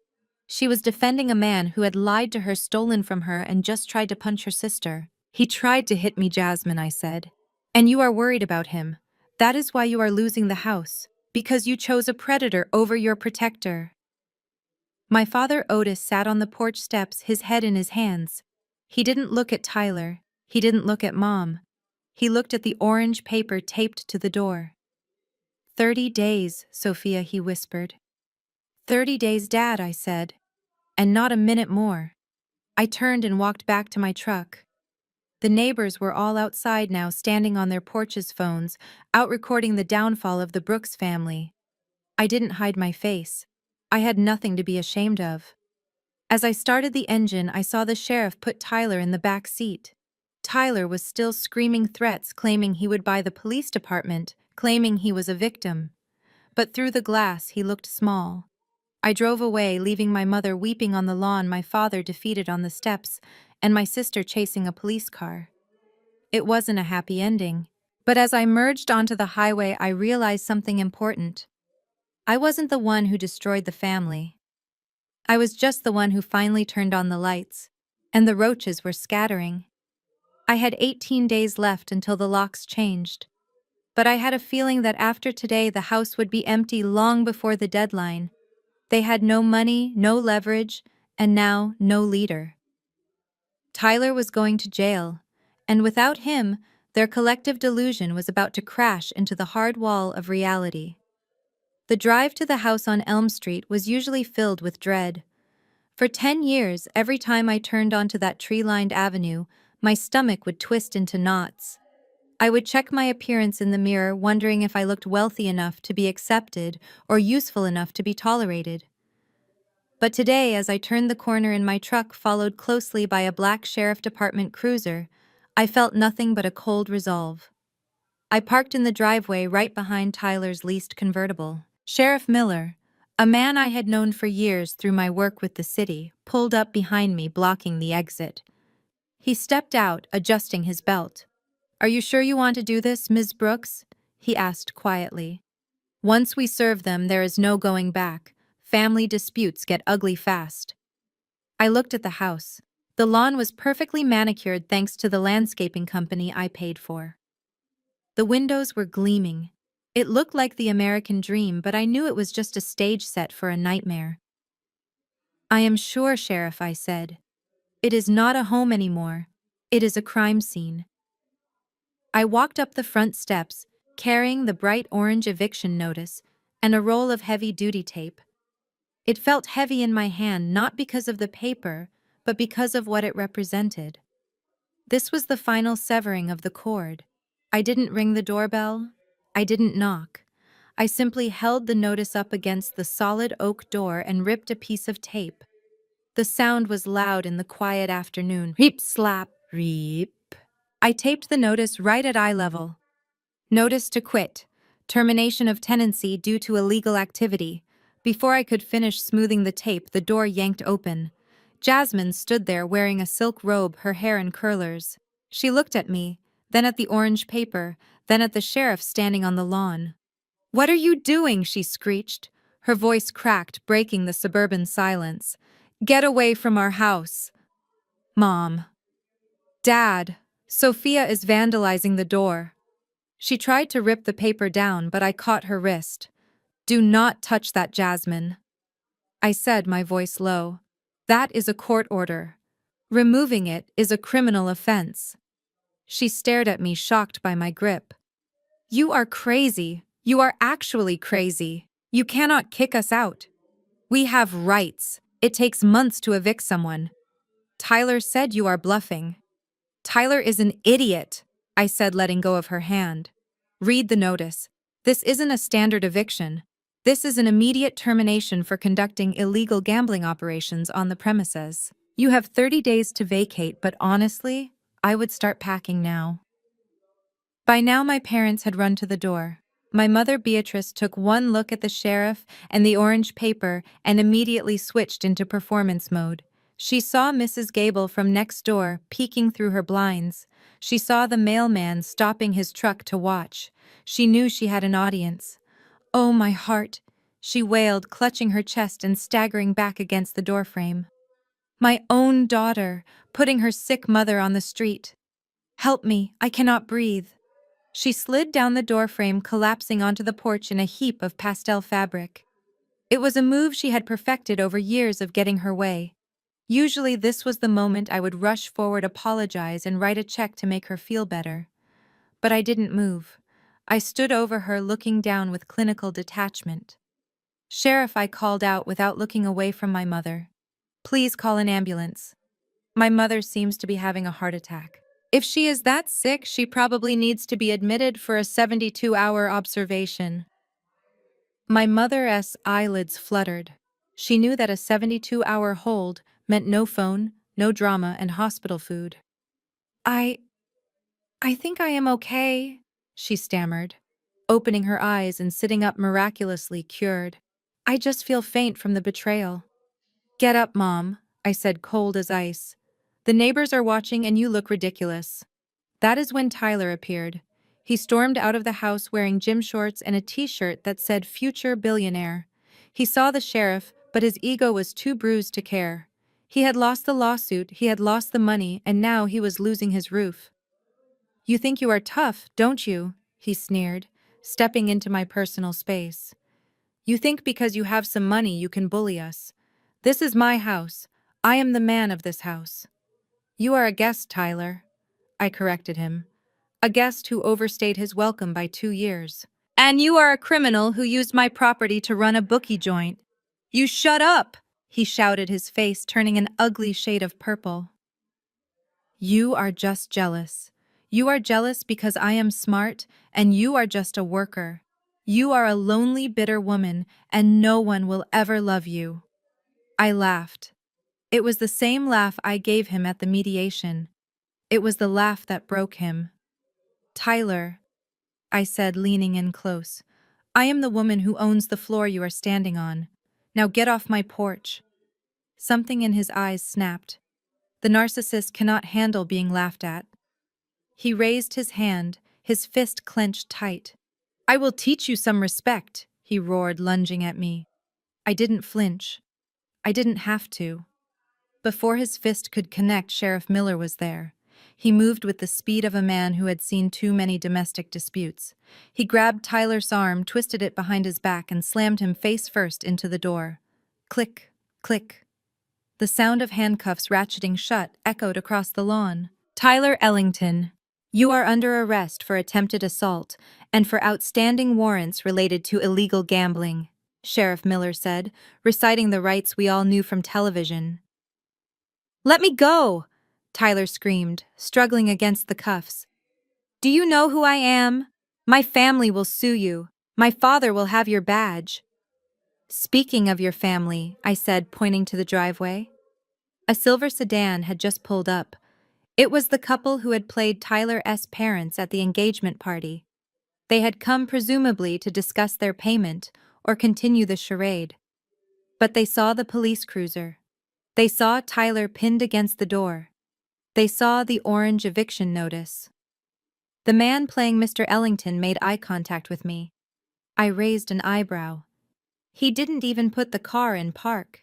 He just shook his head, put the car in reverse, and peeled out of the driveway, leaving tire marks on the asphalt. They abandoned their fake son faster than rats leaving a sinking ship. Look, Tyler, I said. Your parents just left. I guess they didn't want to be accessories to a felony. Jasmine was screaming now, clinging to Tyler's arm as the sheriff dragged him toward the cruiser. Don't take him, she sobbed. He didn't mean it. Sophia, tell them to stop. He is my fiancé. I looked at my sister. She looked pathetic.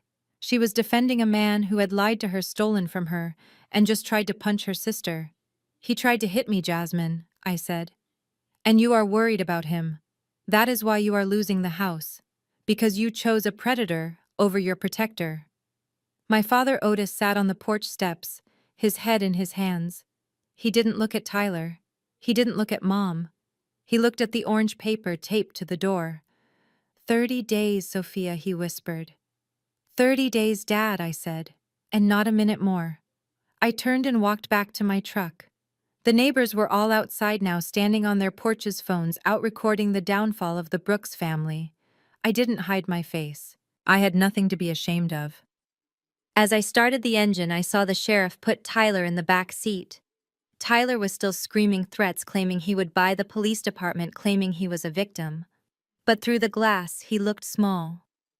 I drove away, leaving my mother weeping on the lawn, my father defeated on the steps, and my sister chasing a police car. It wasn't a happy ending. But as I merged onto the highway, I realized something important. I wasn't the one who destroyed the family. I was just the one who finally turned on the lights, and the roaches were scattering. I had 18 days left until the locks changed. But I had a feeling that after today the house would be empty long before the deadline. They had no money, no leverage, and now no leader. Tyler was going to jail, and without him their collective delusion was about to crash into the hard wall of reality. The speed at which a lie unravels is terrifying. It took Tyler 2 years to build the myth of the Ellington dynasty, but it took less than 24 hours for the truth to tear it down to the studs. After the sheriff dragged Tyler away in the back of the cruiser, the silence that fell over the neighborhood was heavy with judgment. My parents retreated into the house, locking the door against the prying eyes of the neighbors, but they could not lock out the reality that was waiting for them on the internet. By the next morning, the local news blogs had picked up the story. It was juicy, a high society engagement ending in an arrest on the front lawn. But the real story wasn't the assault. It was the identity. The reporters did what my parents should have done 2 years ago. They ran a background check. Tyler Ellington did not exist. The young man sitting in the county jail was Tyler Evans. His father was not an investment banker, but a laid-off forklift driver from New Jersey with a history of filing for bankruptcy. His mother was a cashier who had been arrested twice for check fraud. The elegant couple who had fled my driveway in the silver sedan were indeed hired actors, local talent who realized the gig was up and ran before they could be charged as accessories. I sat in my office drinking black coffee and watching the house of cards collapse on my computer screen. It was almost poetic. Tyler had targeted Jasmine because he thought she came from money. He saw the house, the cars, and the tuition checks, and assumed she was an heiress. Jasmine had targeted Tyler because she thought he was her ticket to the old money elite. It was a romance built on a foundation of mutual predation. Two parasites trying to suck blood from a stone. But the tragedy wasn't over. It was just shifting gears from humiliating to dangerous. Around noon, my receptionist buzzed me. Her voice was tight with anxiety. "Sophia, your sister is here. I told her you were busy, but she is refusing to leave. She says it is a matter of life and death." I looked at the security monitor. Jasmine was standing in the lobby. She didn't look like the golden child anymore. She was wearing sunglasses indoors, her hair was pulled back in a messy bun, and she was wearing sweatpants. She looked like a fugitive. "Send her in," I said. Jasmine walked into my office and closed the door behind her. She leaned against it for a moment, breathing hard as if she had run all the way here. She took off her sunglasses and I saw the dark circles under her eyes. She had been crying, but it wasn't the performative sobbing she usually did for Mom and Dad. This was the raw, terrified weeping of a trapped animal. "Sophia," she whispered. "You have to help me." I stayed seated behind my desk. I didn't offer her a chair. I didn't offer her water. I just looked at her. "I don't have to do anything, Jasmine. I gave you 30 days. You still have 29 left. Why are you here?" She walked forward, her hands shaking violently. She reached into her purse and pulled out a crumpled stack of letters.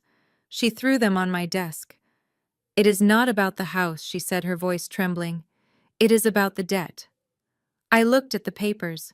They were loan agreements. High-interest, short-term loans from companies with names that sounded predatory just by reading them. Fast Cash Now, Quick Liquidity, LLC. But then I saw the signature at the bottom. Jasmine Brooks. I frowned. "I didn't sign these, Jasmine." I know, she sobbed. "I didn't sign them either. Tyler did." I picked up the documents. The dates went back 6 months. The amounts were staggering. 10,000 here, 15,000 there.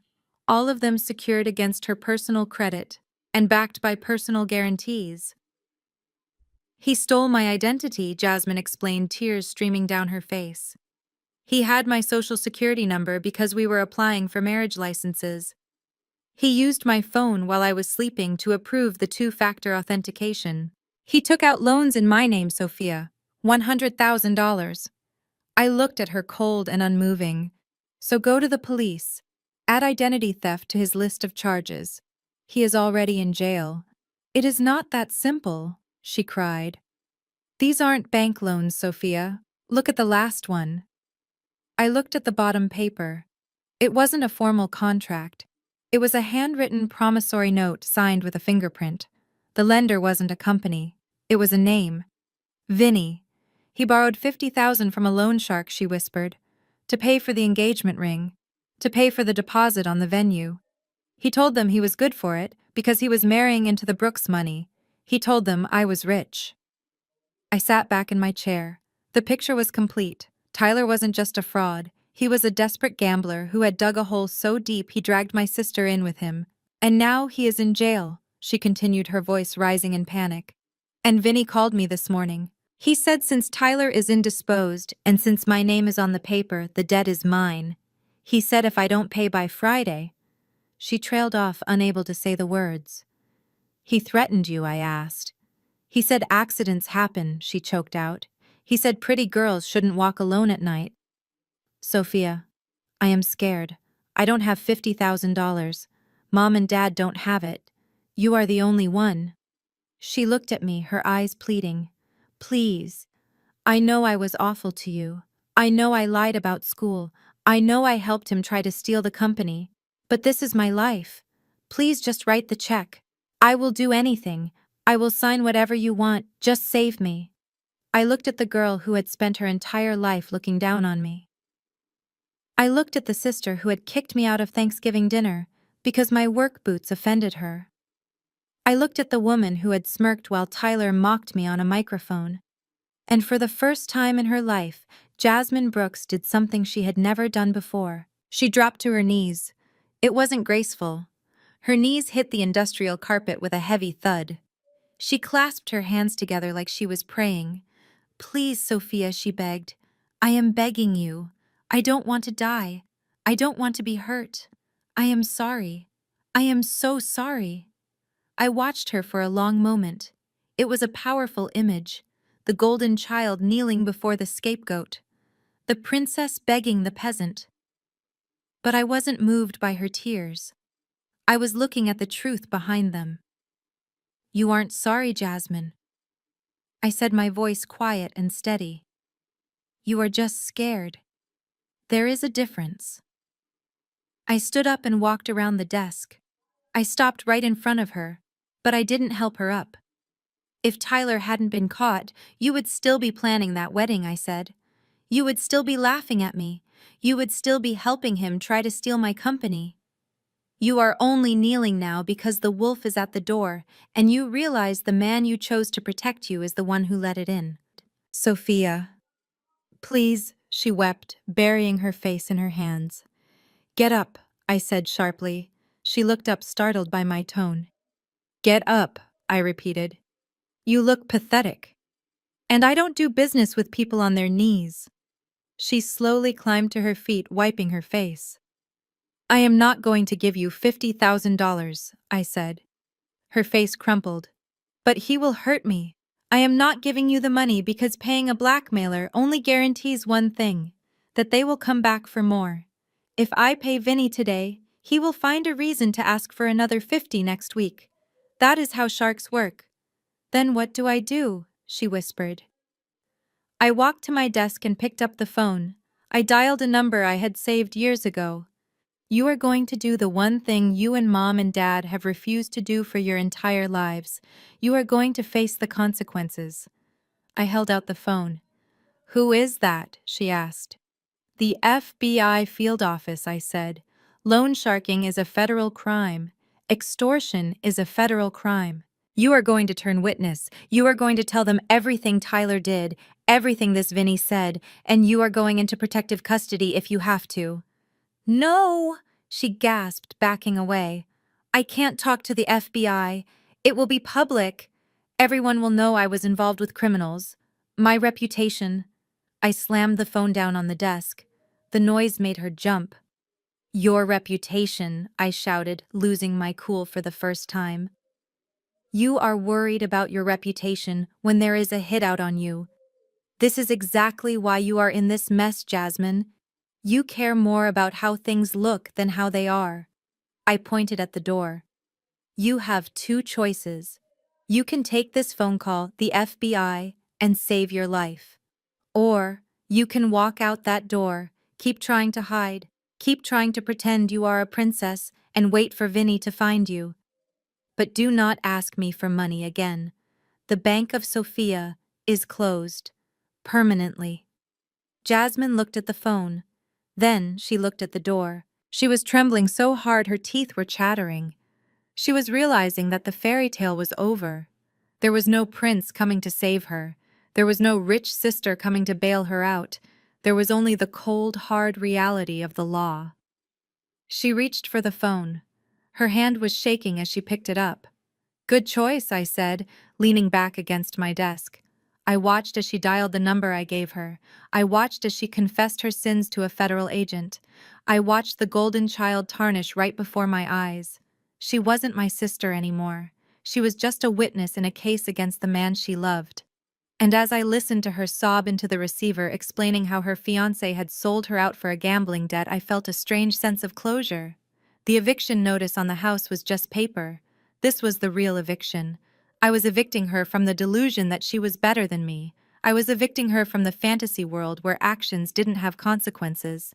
When she finished the call, she looked at me. She looked small. "Thank you," she whispered. "I didn't say you are welcome, I just nodded." "Go home, Jasmine," I said. "Pack your boxes. You have 29 days. And if I were you, I would sleep with the lights on." She left my office looking like a ghost. I turned back to my window, looking out at the city. My family was in ruins. My parents were broken, my sister was in witness protection, my brother-in-law was in jail. And I had never felt more at peace.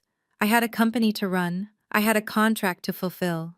And for the first time in 32 years, I didn't have a single person dragging me down. It has been exactly 365 days since I drove my Ford truck away from the family estate, leaving tire marks on the manicured lawn and a bridge burning in my rearview mirror. A lot can happen in a year. Seasons change concrete sets, and if you are lucky, the truth finally comes out into the light. Today is Thanksgiving again. But this year, I am not standing in a foyer being told I smell like manual labor. I am standing on the terrace of my new penthouse apartment overlooking the city skyline. The wind is cold, but the fire pit is warm, and the glass in my hand is filled with vintage wine, not the tap water I drank at the bar while my sister mocked me. I bought this place 6 months ago. It is the top floor of a building my company retrofitted. Every time I look out at the horizon, I see the airport terminal glowing in the distance, a constant reminder of the $5 million contract that changed my life. But the real change wasn't the money. The real change was the peace. I often wonder if my parents think about me today. I know where they are. My private investigator Marcus keeps tabs on them not because I care, but because I need to ensure they never get close enough to hurt me again.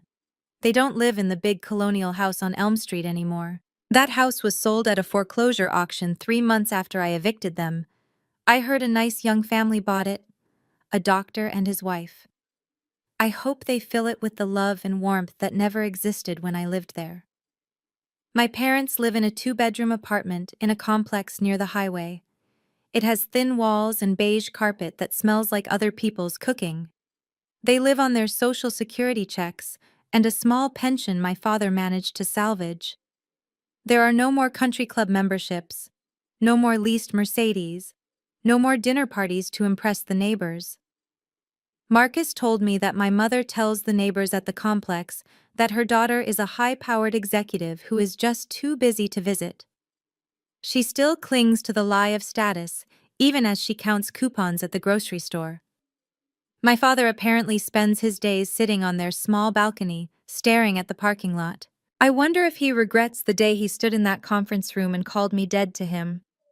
I wonder if he realizes that the daughter he killed off was the only one keeping him alive. And then there is Jasmine. The golden child did not have a soft landing. After she testified against Tyler, she thought the state would take care of her forever. She thought she could just slide back into a life of luxury. She was wrong. Witness protection ends when the trial is over, and with no degree, no work experience, and a reputation that was destroyed online, she had to enter the workforce for the first time in her life. She works at a diner on the south side of the city. It is the kind of place where the waitresses wear polyester uniforms and comfortable shoes. I drove past it once a few weeks ago. I saw her through the window pouring coffee for a trucker. She looked tired. She looked older. The sparkle was gone from her eyes, replaced by the dull resignation of someone who finally understands the value of a dollar because she has to earn it. But her nightmare isn't the work. Her nightmare is Tyler. Tyler got out of jail last week. He served time for fraud and assault, but he got out early on good behavior. The first place he went was the diner. Marcus sent me the report this morning. Tyler sat in Jasmine S. section and ordered a coffee. He didn't scream. He didn't hit her. He just sat there smiling, that charming narcissist smile, tapping his fingers on the table. He whispered things to her when she refilled his cup. He told her she looked pretty in her uniform. He told her he missed her money. Jasmine called the police, but Tyler hadn't technically done anything illegal yet. He was just a customer. She called mom and dad, but what could they do? They couldn't save themselves, let alone her. I know she thought about calling me. I know she probably picked up the phone a dozen times, hoping that the sister she tormented would swoop in with a cape and a checkbook. But she never dialed. She knew the line was disconnected. She is living in the world she helped create, a world where she is alone with the consequences of her choices. I took a sip of wine and turned back to the party inside my penthouse.